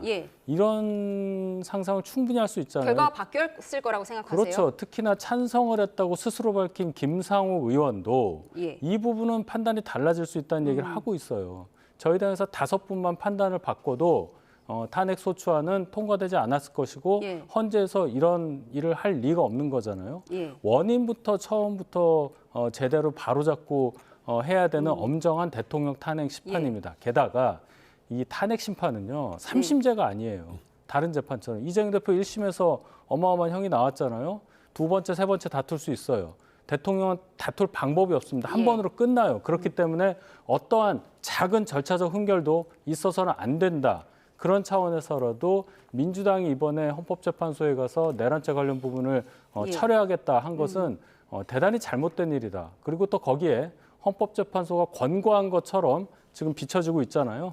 이것 또한 헌재가 조직 이기주의에 따라서 행동해서는 절대 안 된다. 이런 경고의 여론이 있다는 것을 꼭 밝히고 싶습니다. 네, 같은 사안을 두고 여야 의원들이 똑같이 이혼 소송에 비유를 하고 있습니다. 권성동 국민의힘 의원은요, 바람 펴서 이혼하자고 해놓고 바람 핀 부분은 빼자고 하는 것이냐, 그러니까 말이 안 된다 이렇게 주장을 했고요. 민주당 이소영 의원은요, 이혼 소송에서 폭행한 부분만 빼고 다시 재판하자 이런 내용이다. 그래서 본질적인 건 달라질 게 없다 이런 내용이거든요. 네. 그러니까 이제 국민들한테 말씀드리고 싶은 거는 전혀 정치권의 판단에 대해서 혹하실 필요 없어요. 헷갈려요. 그러니까 정치권에서 뭐 여당 쪽의 법률가가 이건 안 된다. 또 야당 쪽의 법률가가 이건 된다. 이거 의미 없습니다. 헌법재판소가 이거는 가능하다. 탄핵소추 변경 부분도 이거 제기할 필요 없으니까 갑시다. 헌법재판소가 결정하면 끝나는 문제입니다. 그러니까 여당 야당이 주장하는 바는 물론 서로 간의 입장을 얘기할 수 있으나 이걸 가지고 국민 혼란을 초래하는 입장들은 그냥 헌법재판소에 맡겨놓는 부분에서 일단락을 했으면 좋겠다. 저는 그런 말씀을 드리고 싶습니다. 그리고 민주당 주장정에서는 8년 전에도 비슷한 일이 있었다는 거잖아요. 그렇습니다. 네, 권성동 의원이 박근혜 전 대통령 탄핵 때 뇌물 혐의를 뺀 부분에 대해서 얘기를 하고 있고 또 국민의힘 측에서는 당시에는 박근혜 전 대통령의 혐의에 뇌물죄 부분은 핵심 사유가 아니었기 때문에 뺀 것이고 지금은 내란죄가 핵심이다. 그러니까 내란죄를 빼면 안고 없는 찐빵이 아니라 찐빵 없는 찐빵이다. 이렇게 주장하고 있는 거죠. 바로 그 부분입니다. 형식적인 면만 빗대서 자꾸만 저희가 논리적으로 모순된 주장을 하고 있다고 민주당에서 강변을 하고 있는데요. 그 당시에 말씀하신 것처럼 박근혜 전 대통령에 대해서 뇌물죄 부분을 뺐어요. 뇌물, 강요 이런 부분을. 그게 부차적인 원인이었고 사실상 여야 합의로 수정을 한 겁니다. 그때 탄핵소추위원장이 권성동 현 저희 당 원내대표잖아요. 그래서 그 상황에 대해서 민주당도 훨씬 더 잘 알고 있어요. 근데 이번에는 뭐 여야 합의는커녕 가장 핵심이 되는 이 혐의 사항을 뺐다는 것 자체가 문제가 되니까 자꾸만 형식 논리를 들이대는데 전혀 상황이 다르다는 것을 다시 한번 말씀드립니다. 네. 이 부분에 대해서 국회 내란 국조 특위도 열릴 예정인데요. 증인 채택을 두고서도 여야의 공방전이 거세지고 있습니다. 국민의힘은 이재명 대표를 증인으로 부르겠다라고 하고 있는데요. 어떤 내용이죠? 그러니까 뭐 이제 왜 이재명 대표를 부르는지 모르겠어요. 피해자 아닙니까? 따지고 보면. 이 대표가 계엄을 사전에 알았다는 정황이 있다. 이런 내용인데. 사전에 아는 사람들이 그러면은 뭐 김민석 의원부터 시작해서 그래야 되나요? 그러면은 사전에 알았으면은 윤석열 대통령과 모의를 했다는 소린가요? 이건 인과관계가 안 맞잖아요.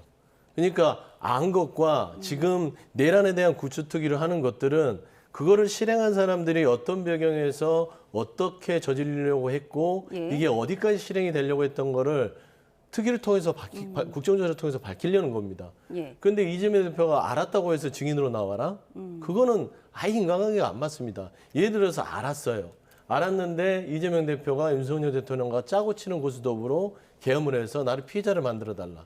이런 뭐 시나리오는 모를까? 말도 안 되지 않습니까? 이석연 전 법제처장의 인터뷰 내용 저희가 잠깐만 정리를 해드리겠습니다. 비상계엄이 있던 5일 전에 만났는데 이재명 민주당 대표가 대뜸 계엄이 염려된다고 말을 했다. 여러 낌새로 봤을 때 적어도 경비계엄 정도는 있을 것 같다고 걱정을 했다는 내용이네요. 저게 이제 김민석 의원이 지난 여름부터인가요? 제 기억에는 한 이 계엄이 12월 3일 있기 전부터 3개월 전부터 계속해서 얘기했던 것이고요. 끊임없이 얘기했고요. 지도부로서 이재명 대표에게 끊임없이 얘기를 해줬을 겁니다.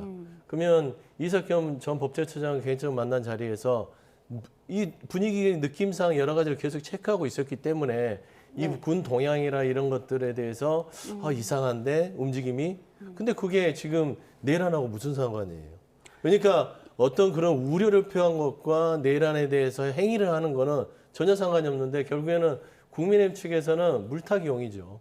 물타기용이라고 하셨어요. 이재명 대표가 미리 알았더라도 중요한 게 아니다라고 말씀하셨는데 국민의힘 입장 어떻습니까? 중요한 겁니다. 지금 비상계엄이 어떻게 발동됐냐에 대해서 국민적인 의혹이 굉장히 많잖아요. 왜 거기까지 갔느냐. 그런데 야당 대표가, 제1야당 대표가 이것을 사전에 어느 정도 알았다고 하면 일단 제기될 수 있는 문제는 왜 그럼 그때 막을 수 있는 행동을 안 했느냐는 정치적 비난이 있을 수가 있어요. 물론 국정조사의 목적은 이 사안에 대해서 어떤 게 사실이냐를 밝히는 것이긴 한데 따라서 이재명 대표나 뭐 김민석 의원 이런 분들이 나와서 내가 그런 주장을 한 이유는 이거다. 비상계엄이 있을 거라고 김민석 의원이 말한 이유는 이거다. 이것은 진실 규명에 충분히 도움이 되니까 증인되는 거고 이재명 대표는 5일 전에 경비계엄 정도는 가능하다 이렇게 얘기한 것은 더 확실한 뭔가를 들었다고 볼 수밖에 없는 거 아니겠습니까? 그런 징후에 대해서도 물어볼 수 있는 거니까 굳이 여기에 대해서 예민하게 반응할 이유는 더 국민적인 의혹을 크게 만드는 거다. 대범하게 생각해야 한다는 말씀을 드립니다. 그런가 하면 민주당은 윤 대통령을 증인석에 세우겠다고 공개적으로 밝혔는데요. 나올 수 있을까요? 뭐 그건 당연히 이 내일 안에 우두머리이기 때문에 세워야죠. 예전에 전두환도 마찬가지로 섰지 않습니까? 지금 수사기관에도 나오지 않고 있는데요.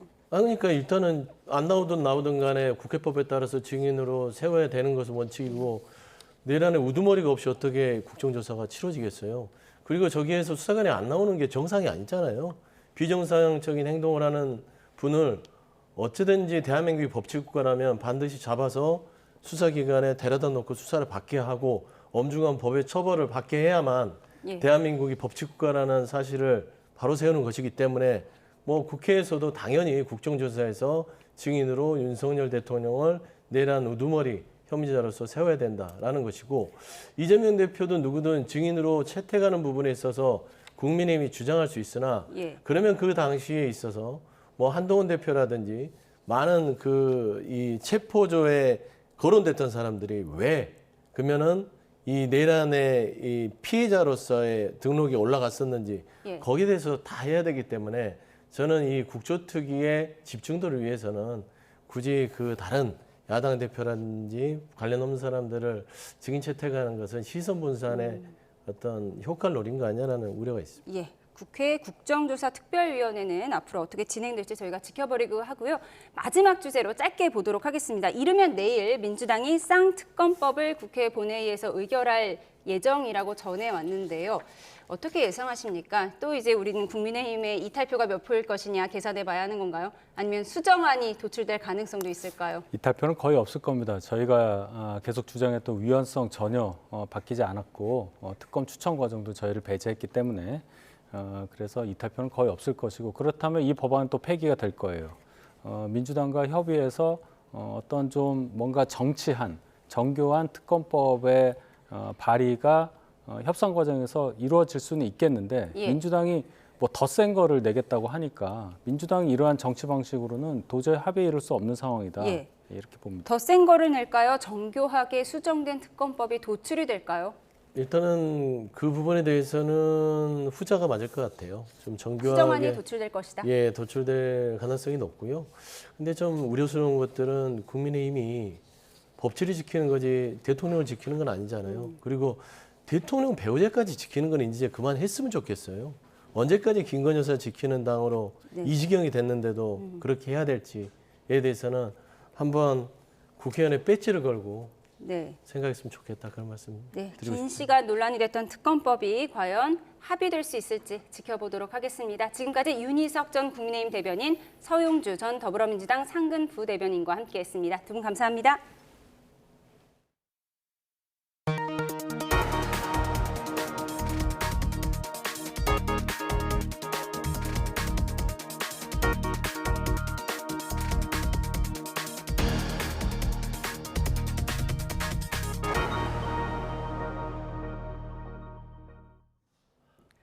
중국발 스모그의 영향으로 강원과 전남을 제외한 전국의 초미세먼지 농도가 나쁨 이상으로 올랐습니다.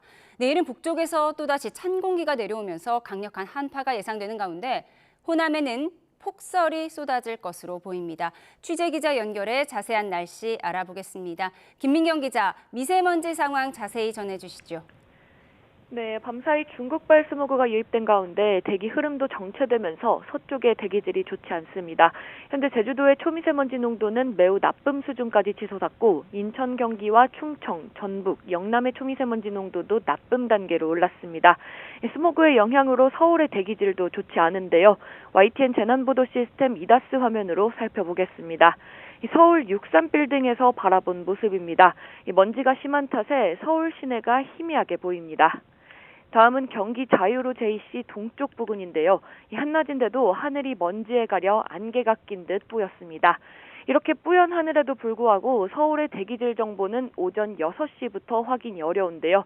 국립환경과학원은 서울의 대기질 정보를 담당하는 서버에 통신 장애가 발생해 복구 중이라며 정확한 복구 완료 시점은 확인하기 어렵다고 밝혔습니다. 다만 낮부터 북쪽에서 찬 공기가 내려오면서 먼지를 남동쪽으로 밀어내 오후 중으로는 전국의 대기질이 점차 보통 수준을 회복할 걸로 보입니다. 네, 내일부터는 이번 겨울 최강 한파에 호남은 폭설까지 예상된다고요. 네, 대기 상층에 저기압이 정체한 데다 하층에서는 찬 대륙 고기압이 확장하면서 강한 한기가 밀려 내려오기 때문인데요. 오늘 아침은 서울 기온이 2.2도로 평년 기온을 7도 이상 크게 웃돌았지만 내일과 모레는 영하 6도, 글피 목요일에는 영하 12도까지 떨어질 걸로 보입니다. 강원도와 경기 북동부에는 이틀 이상 아침 기온이 영하 12도 이하로 떨어질 걸로 보여 오전 10시를 기준으로 한파주의보도 발령됐습니다. 매서운 한파와 함께 북서풍의 영향으로 충남 이남 서해안과 호남에는 폭설이 예상되는데요.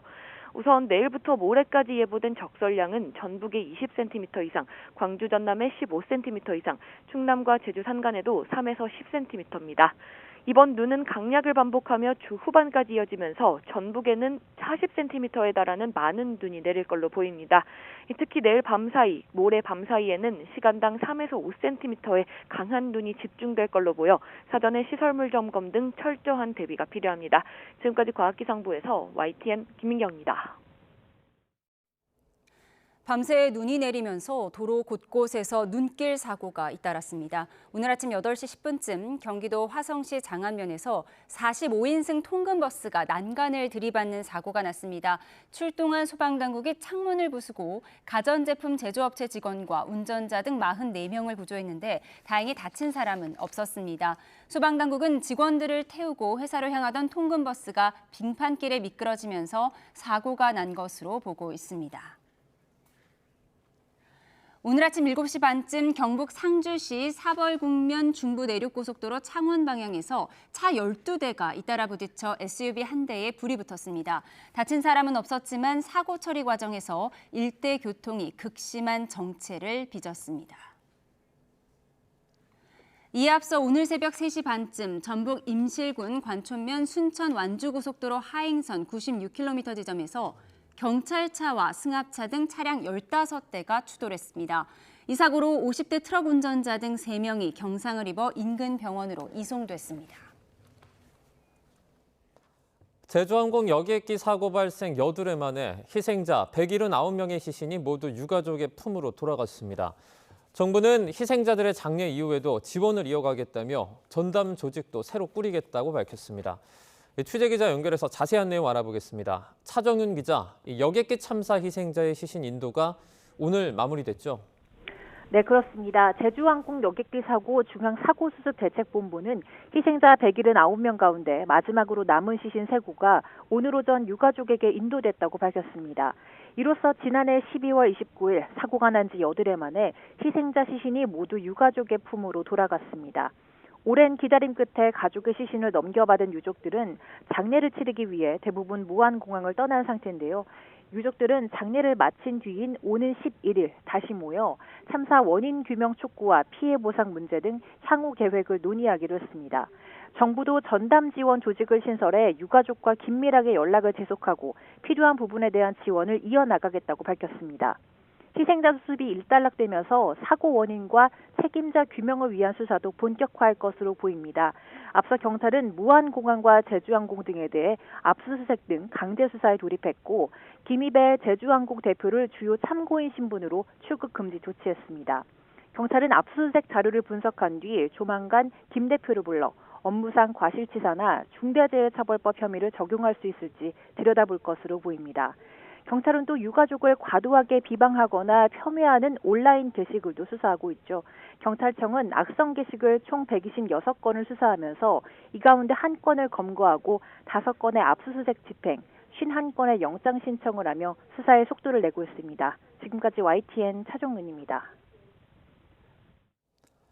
수많은 목숨을 앗아간 제주항공 참사의 책임 소재를 규명하기 위해 사고 조사가 진행이 되고 있습니다. 관리상 기체 결함이 사고 원인에 포함이 될 경우 제주항공은 중대재해처벌법 위반으로 대표까지 입건될 수 있습니다. 이문석 기자입니다. 중대재해처벌법은 피해자가 근로자냐 시민이냐에 따라 중대산업재해와 중대시민재해로 나뉩니다. 이번 사고는 승객 175명과 승무원 6명이 숨지거나 다쳤다는 점에서 두 재해 모두 해당합니다. 전문가들은 이번 사고가 중대재해처벌법 적용 대상이라는 것에 이견이 없습니다. 그렇지만 법 적용 대상이라고 다 처벌되는 것은 아닙니다. 중대시민재해는 항공안전법, 중대산업재해는 산업안전법에 따라 책임자가 안전의무와 관리상 조치를 이행하지 않았을 경우에 입건됩니다. 따라서 우선 사고의 명확한 원인부터 규명돼야 합니다. 만약 조사 결과 관리상 기체 결함이 직접적인 원인이었다면 제주항공 대표까지 입건 대상이 될 수 있습니다. 2023년 국토교통부가 펴낸 중대시민재해 해설서엔 기체 결함으로 항공기가 착륙 중 추락한 가상사고 사례가 소개돼 있습니다.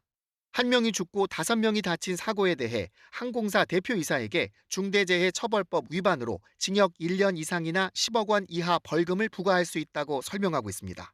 외부적으로 불가항력적인 조류 충돌 문제로 이렇게 사고가 났다라고 한다면 처벌되지 않지만 그 사고의 원인 중에 기계적인 결함이나 관리 부주의가 있다라고 한다면 이것 역시 이제 책임자가 처벌받을 가능성이 있습니다.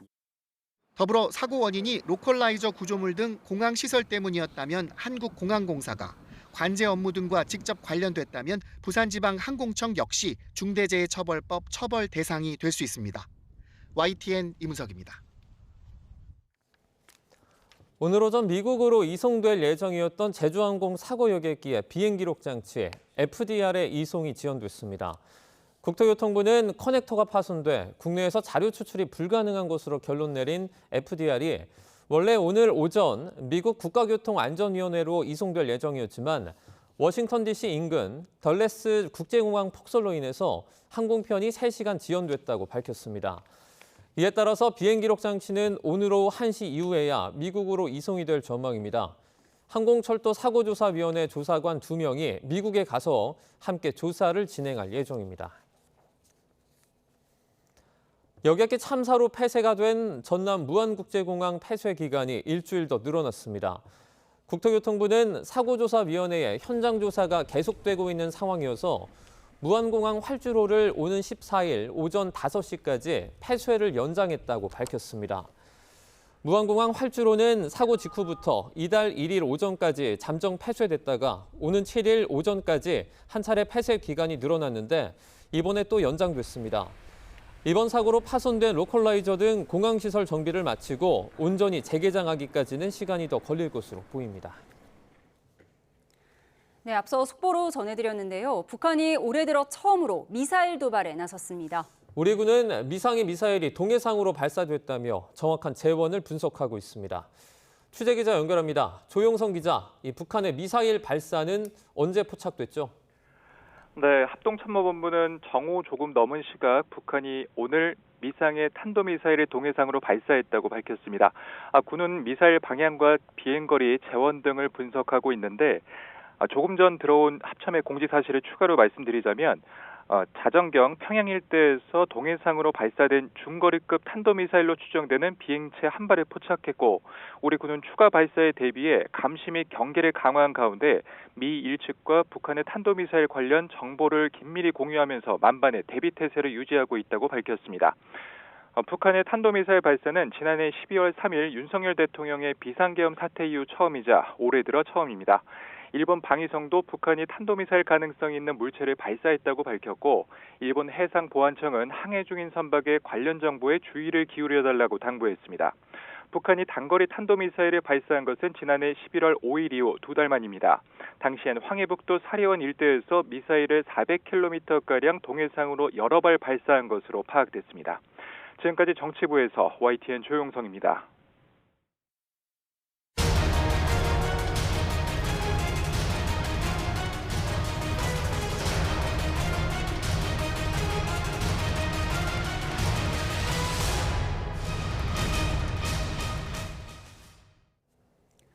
네, 윤 대통령 체포영장 집행 시한 마지막 날인 만큼 지난 주말과 휴일 내내 한남동 일대 집회가 격해지는 등 긴장감이 높아졌는데요. 일단 오늘은 집행이 어려울 것 같습니다.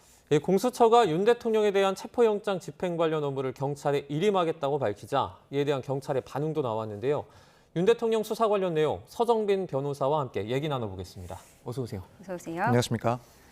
네, 수사기관이 좀 복잡하죠. 사실 공수처와 경찰, 국방부가 국가수사본부를 꾸리고 같이 수사를 하고 있었고, 그리고 윤 대통령 체포영장을 발부받은 건 공수처잖아요. 그런데 한 차례 집행에 실패를 했고 오늘 밝혔습니다. 경찰이 체포영장 집행을 하라 이렇게 넘겼는데 무슨 의미인가요? 네, 이제 결국에는 이 공수처에서 영장 집행에 대해서 상당한 부담감을 느끼고 이 집행을 일임한 것 아닌가 생각이 듭니다. 우선 공수처에서는 이렇게 영장 집행에 대한 일임을 경찰에게 맡긴 이유에 대해서 이 영장 집행과 관련한 경찰의 그런 전문성 그리고 지휘 체계의 통일성 등을 고려해서 일임을 했다라고 밝히고 있긴 한데 이제 문제는 사실 지금까지 공수처에서 집행을 해온 상황이기도 하고 막바지에 이르러서 지금 말미에서 결국 이런 일임을 한다는 것 그리고 뭐 수사권과 별도로 또 이런 일임을 할 수 있는지에 대해서도 사실 논란이 있는 상황이라서 이런 부담감 때문에 결국 이런 논란이 예상됨에도 불구하고 영장 집행에 대한 권한을 일임한 거 아닌가 이렇게 보고 있습니다. 지금 야당 의원에 따르면 뭐 경찰이 공수처 공문에 법적인 결함이 있다 이렇게 밝히기도 했거든요. 어떤 부분을 지금 지적하는 겁니까? 사실 자세한 내용이 나오지는 않는 것 같은데 결국 핵심적인 내용은 이 경찰에 대해서 공수처가 이 수사를 지휘할 권한이 없다라는 점을 근거 삼았을 것으로 보입니다. 지금 공수처에서는 이런 영장 집행의 일임에 대해서 그 근거 규정으로 이제 형사소송법상 검사가 그런 영장 지휘와 관련해서 영장과 관련해서는 경찰을 지휘할 수 있다는 규정이 있고 이 공수처 법에 의해서도 이 형사소송법들이 준용이 된다라는 주장을 하고 있긴 한데 사실 이런 공수처 법상 필요한 내용들은 형사소송법상의 규정을 준용하고 있긴 하지만 모든 규정들을 준용할 수 있는 것은 아닙니다. 그 성질상 준용 가능한 것과 가능하지 않은 것을 구분해야 되는데 이런 뭐 그런 통과를 하는 그런 내용을 가지고 근거 삼는 것은 조금 부족하지 않나.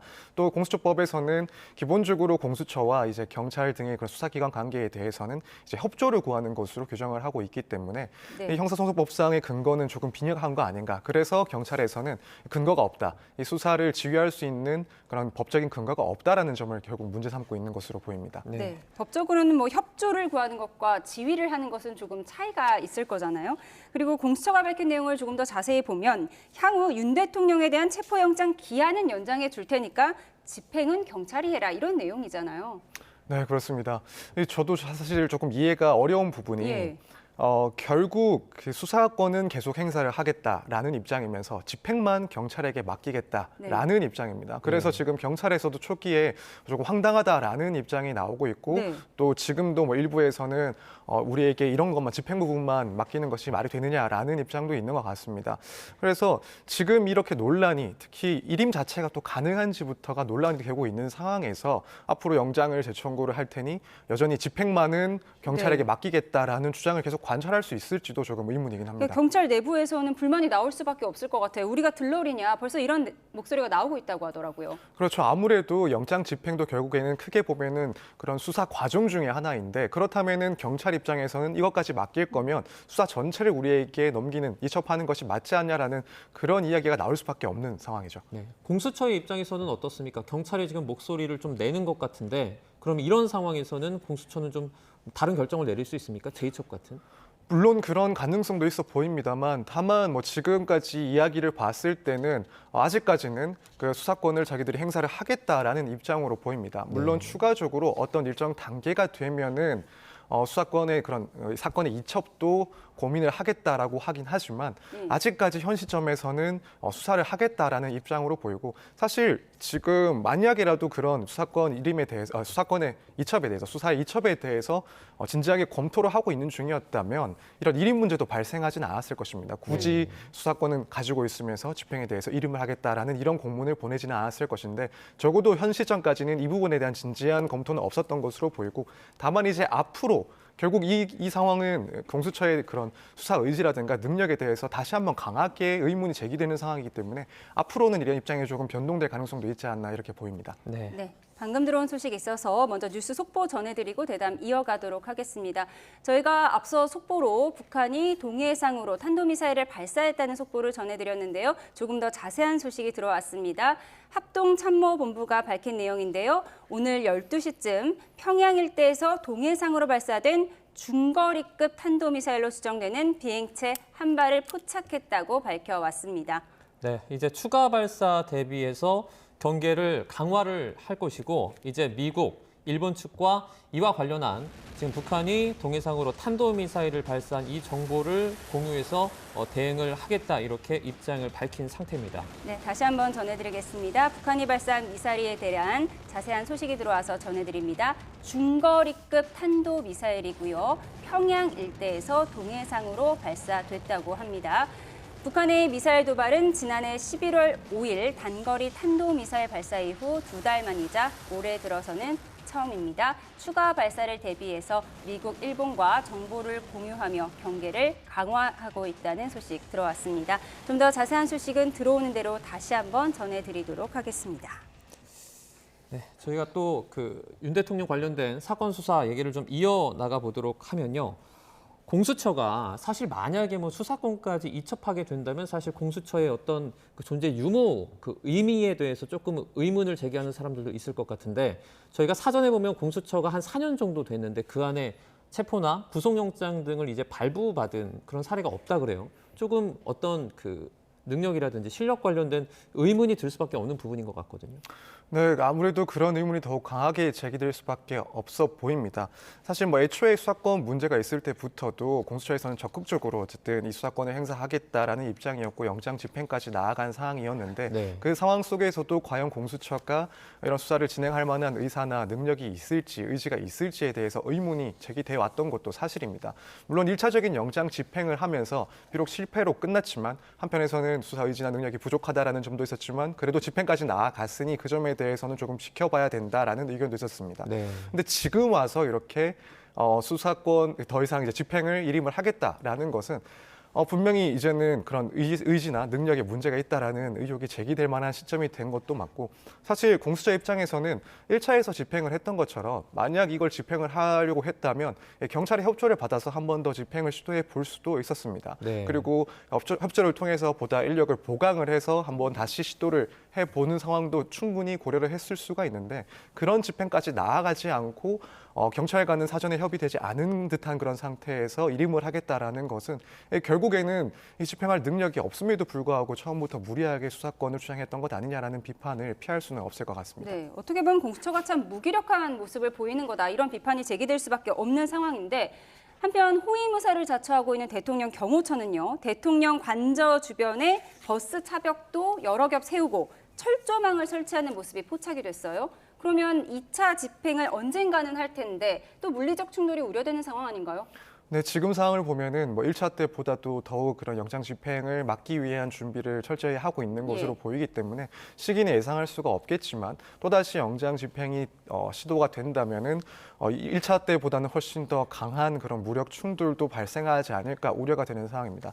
가뜩이나 지금 영장의 그런 위법성 여부까지도 논란이 되고 있는 상황인데다가 지금 공수처에서 이런 집행의 일임에 대해서도 또 문제가 되고 있는 상황이다 보니 앞으로 이제 영장을 누가 발부받을지 또 누가 어떻게 집행할지 물론 그걸 지켜봐야 되겠습니다만 논란이 또 가중되고 있는 상황이다 보니 이런 점도 결국 영장 집행을 저지하는 데 더 강한 그런 물리력이 행사될 상황이 되지 않을까 이렇게 보여집니다.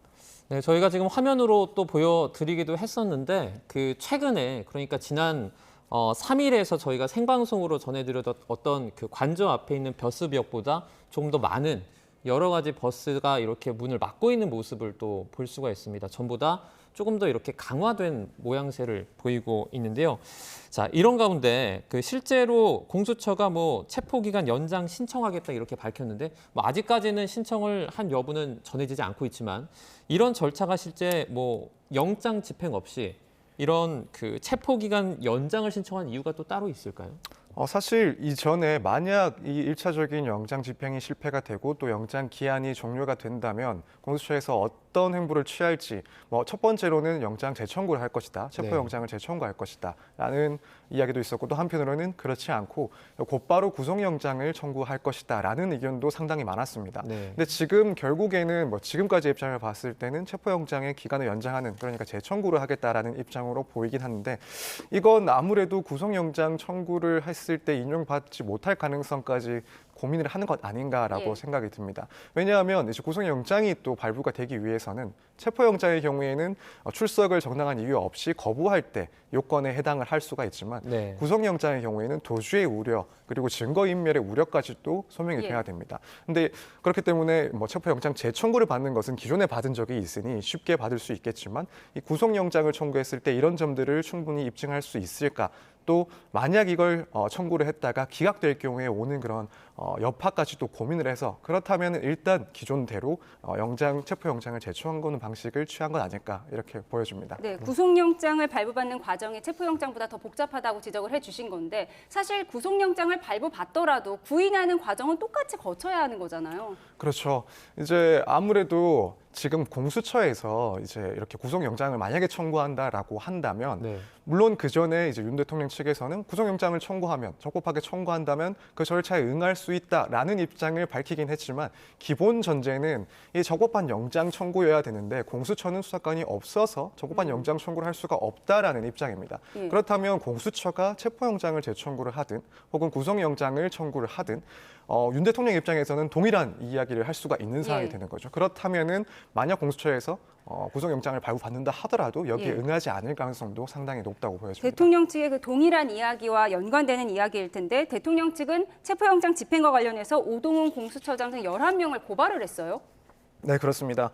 당시에 이제 위법한 영장을 청구를 했고 또 발부받아서 위법한 집행을 했다라는 이유로 이제 고발을 한 상황입니다. 물론 지금 이 고발 내용으로 봤을 때 실제로 이런 범죄 등으로 범죄가 성립되기에는 조금 어렵지 않나라고 생각이 듭니다. 왜냐하면 물론 그 영장의 적법성에 대해서 논란이 있어 왔지만 또 지금 서부지방법원에서는 이 윤 대통령의 이의 신청에 대해서 기각을 하고 영장 자체가 적법하다라고 일단 또 판단을 내렸기 때문에 이걸 전제한다면 사실 공수처장 등이 실제로 처벌을 받게 되거나 혹은 범죄 혐의가 성립되기에는 조금 어렵지 않나라고 생각이 듭니다. 이의 신청 자체가 문제가 있었다 이렇게 본 것 같아요, 법원에서는. 네, 법원에서도 이제 이의 신청 결국에는 이런 영장에 대해서 다투는 방법은 형사소송법상 적부심이라든가 혹은 실질심사 등이 있는데 이런 절차가 아닌 이의 신청을 하는 방법은 사실은 법에서 규정하고 있는 적법한 절차는 아니다라는 입장은 일단 전제를 해두었습니다. 다만 그렇게 해서 각하를 해버린다기보다는 구체적으로 그 내용도 따져서 이 적법성 여부, 영장의 그런 적법성 여부를 구체적으로 밝힌 그런 내용으로 설명을 했습니다. 네, 이제 뭐 반발에 대해서 기각 같은 거란 이유는 아무래도 체포영장을 발부한 것 자체를 다시 취소하고 없는 걸로 만들 정도로 이게 위법하지 않다 이렇게 생각을 했다라고 좀 말씀을 해주셨는데 박종준 경호처장이요. 만약에 체포영장 집행에 응하게 된다라면은 이거는 오히려 직무유기다 이렇게 말을 했거든요. 이건 또 어떤 식으로 분석할 수 있을까요? 사실 이 부분은 기존의 경호처 주장과 거의 동일한 내용이라고 보여집니다.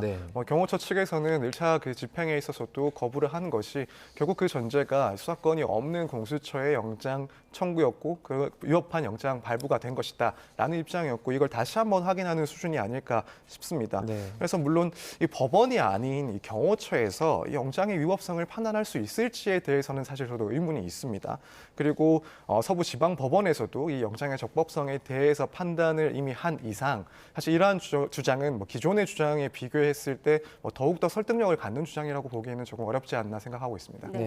윤 대통령 측에서는 앞서 예전부터 수사보다는 탄핵 심판이 우선이다 이렇게 주장을 해왔고요. 지금 이렇게 수사기관의 체포에는 응하지 않고 있지만 탄핵 심판 변론기일에는 참석할 것이다 이렇게 주장을 했거든요. 이 부분은 어떻게 보세요?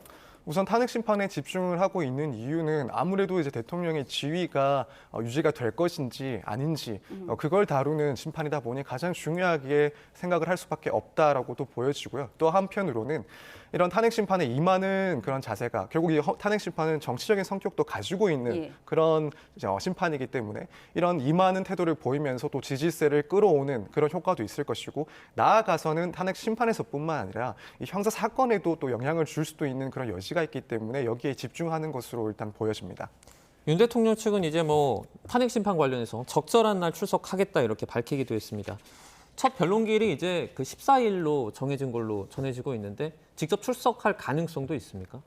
사실 적정한 날에 출석을 할 것이다라는 말은 아직까지 뭐 첫 기일에 출석을 네. 하지 않을 수도 있다라는 그런 해석으로도 가능하고 네. 이제 조금 변수는 첫 기일이 잡혔을 때 그때가 이제 영장이 이미 발부가 돼서 그 유효 기간 내에 있느냐 또 예. 집행을 또 시도한 적이 있느냐 이런 부분들이 사실 변수가 될 것 같습니다. 네. 만약에 영장이 발부된 상황이라고 한다면 이 출석을 위해서 또 이동하는 과정에서 영장 집행이 또 겹칠 수가 있는 그런 문제가 발생하기 때문에 이 시점에 가서 실제로 영장이 또 다시 발부가 됐는지 또 집행은 어떤 정도로 시도가 됐는지에 따라서 출석 여부가 조금 판가름 되지 않을까 생각이 예. 됩니다. 이렇게 윤 대통령의 변론 기일은 오는 14일부터 16일과 21일, 23일 그리고 2월 4일로 우선 지정이 됐습니다. 이렇게 원래 헌재가 일괄적으로 이렇게 5번 정도 변론 기일을 정하나요?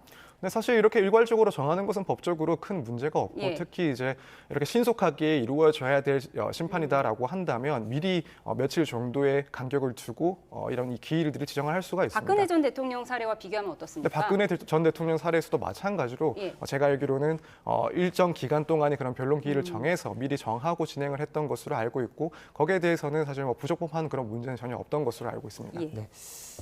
헌법재판소 얘기를 좀 해보면 오늘 이제 8인 체제가 된 이후에 첫 번째로 재판관 회의를 열었거든요. 여기서는 어떤 내용들이 오갔을까요?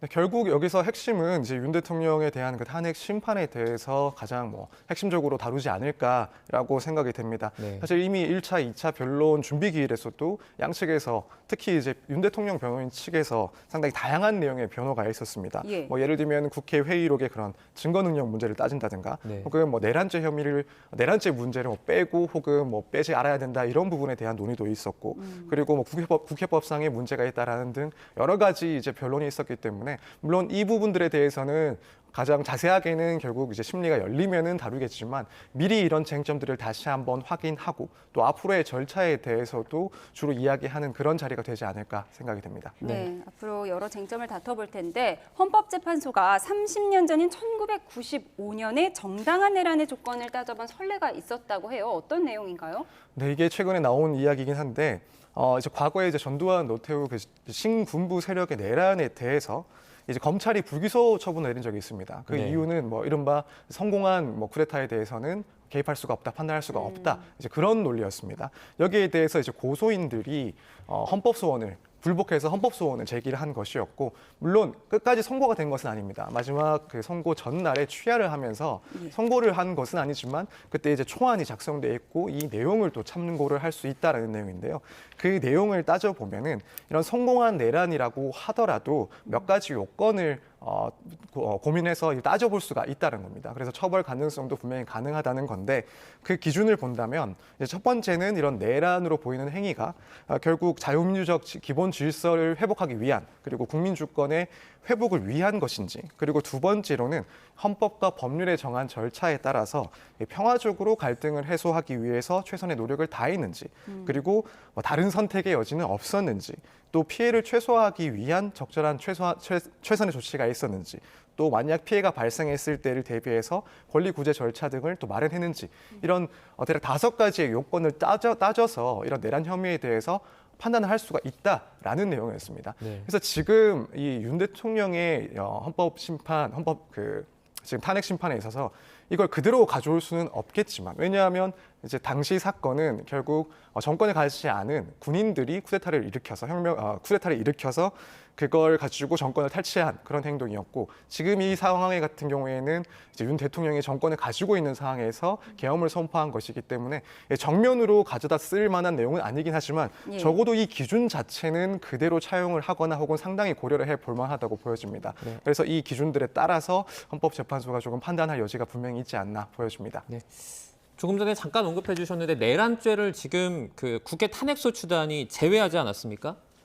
의도가 어떻게 됩니까? 결국에는 이 탄핵 심판의 심리를 더 신속하게 받겠다라는 의도로 보입니다.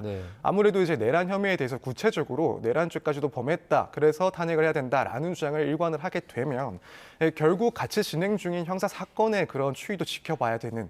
그래서 이 형사 사건의 진행에 따라서 이 헌법재판도 심리가 지연될 수 있는 가능성이 있기 때문에 이 점에서 신속함을 위해 일단 뺀 것으로 보이는데 물론 가능합니다. 이제 기본적인 사실관계는 동일하기 때문에. 왜냐하면 문제 삼는 것은 결국 그 계엄을 선포한 행위, 이것이 헌법에 반한다라는 그 사실관계는 동일하기 때문에 이것을 빼는 것은 법적으로는 사실은 가능하다고 보고 또 헌법재판소에서도 마찬가지 입장일 것으로 보입니다. 다만 이제 윤 대통령 입장에서는 결국 이 탄핵 소추가 이어지는 과정을 봤을 때 탄핵 소추의 가장 중심적인 이유는 이게 내란 혐의였다라는 의혹 때문이 아니었느냐, 내란죄라는 의혹 때문이 아니었느냐. 그런데 이 중요한 내용을 빼버린다는 것은 결국 탄핵 소추 자체가 뭔가 문제가 있다는 것 아니냐. 그래서 이 적법성보다도 정당성을 따지기 위한, 그래서 거기에 대한 공격 포인트로 삼을 수 있는 부분이기 때문에 앞으로도 이 점에 대해서는 심리 기일에서 상당히 공방이 오가지 않을까 예상이 됩니다. 말씀하신 것처럼 적법성보다도 재판 속도에 대한 여야 입장이 다르다 보니까 논란이 좀 이어질 것 같습니다. 이 내용 서정빈 변호사와 함께 짚어봤습니다. 고맙습니다. 감사합니다.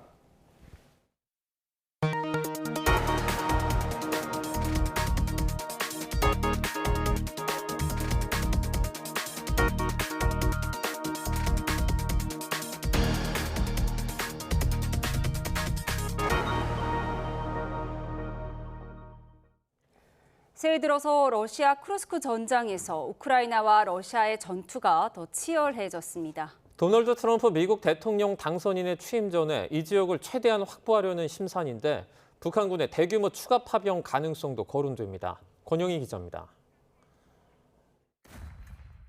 우크라이나가 일부 점령하고 있는 러시아 쿠르스크 지역은 종전을 앞두고 두 나라의 가장 뜨거운 감자입니다. 취임 즉시 전쟁을 끝내겠다는 트럼프의 집권을 코앞에 두고 더 많은 지역을 차지하고 있어야 협상에서 유리한 고지를 차지할 수 있습니다. 러시아는 대규모 병력을 투입해 수복 작전을 벌이고 있습니다. 파병 북한군도 동원됐습니다. 이에 맞서 우크라이나도 사실상 마지막이 될지도 모를 대대적인 반격에 나섰습니다. Зараз я теж вважаю, що не треба допускати прориву російських військ на територію глибше до Харкова, тому що потім буде важкувато. 러시아 국방부는 성명을 내고 각종 장비를 동원한 돌격 부대를 투입해 반격을 시작했다고 밝혔습니다. 그러면서 포병과 전투기가 우크라이나군 상당수를 격퇴했다고 설명했습니다. 우크라이나 군의 주장은 다릅니다. 쿠르스크에서 새로운 공세에 나서 대대적인 전과를 올렸다고 밝혔습니다. Зокрема, в боях сьогодні та вчора в районі тільки одного села Махновка на Курщині російська армія втратила до батальйону піхоти північно-корейських солдатів і російських десантників.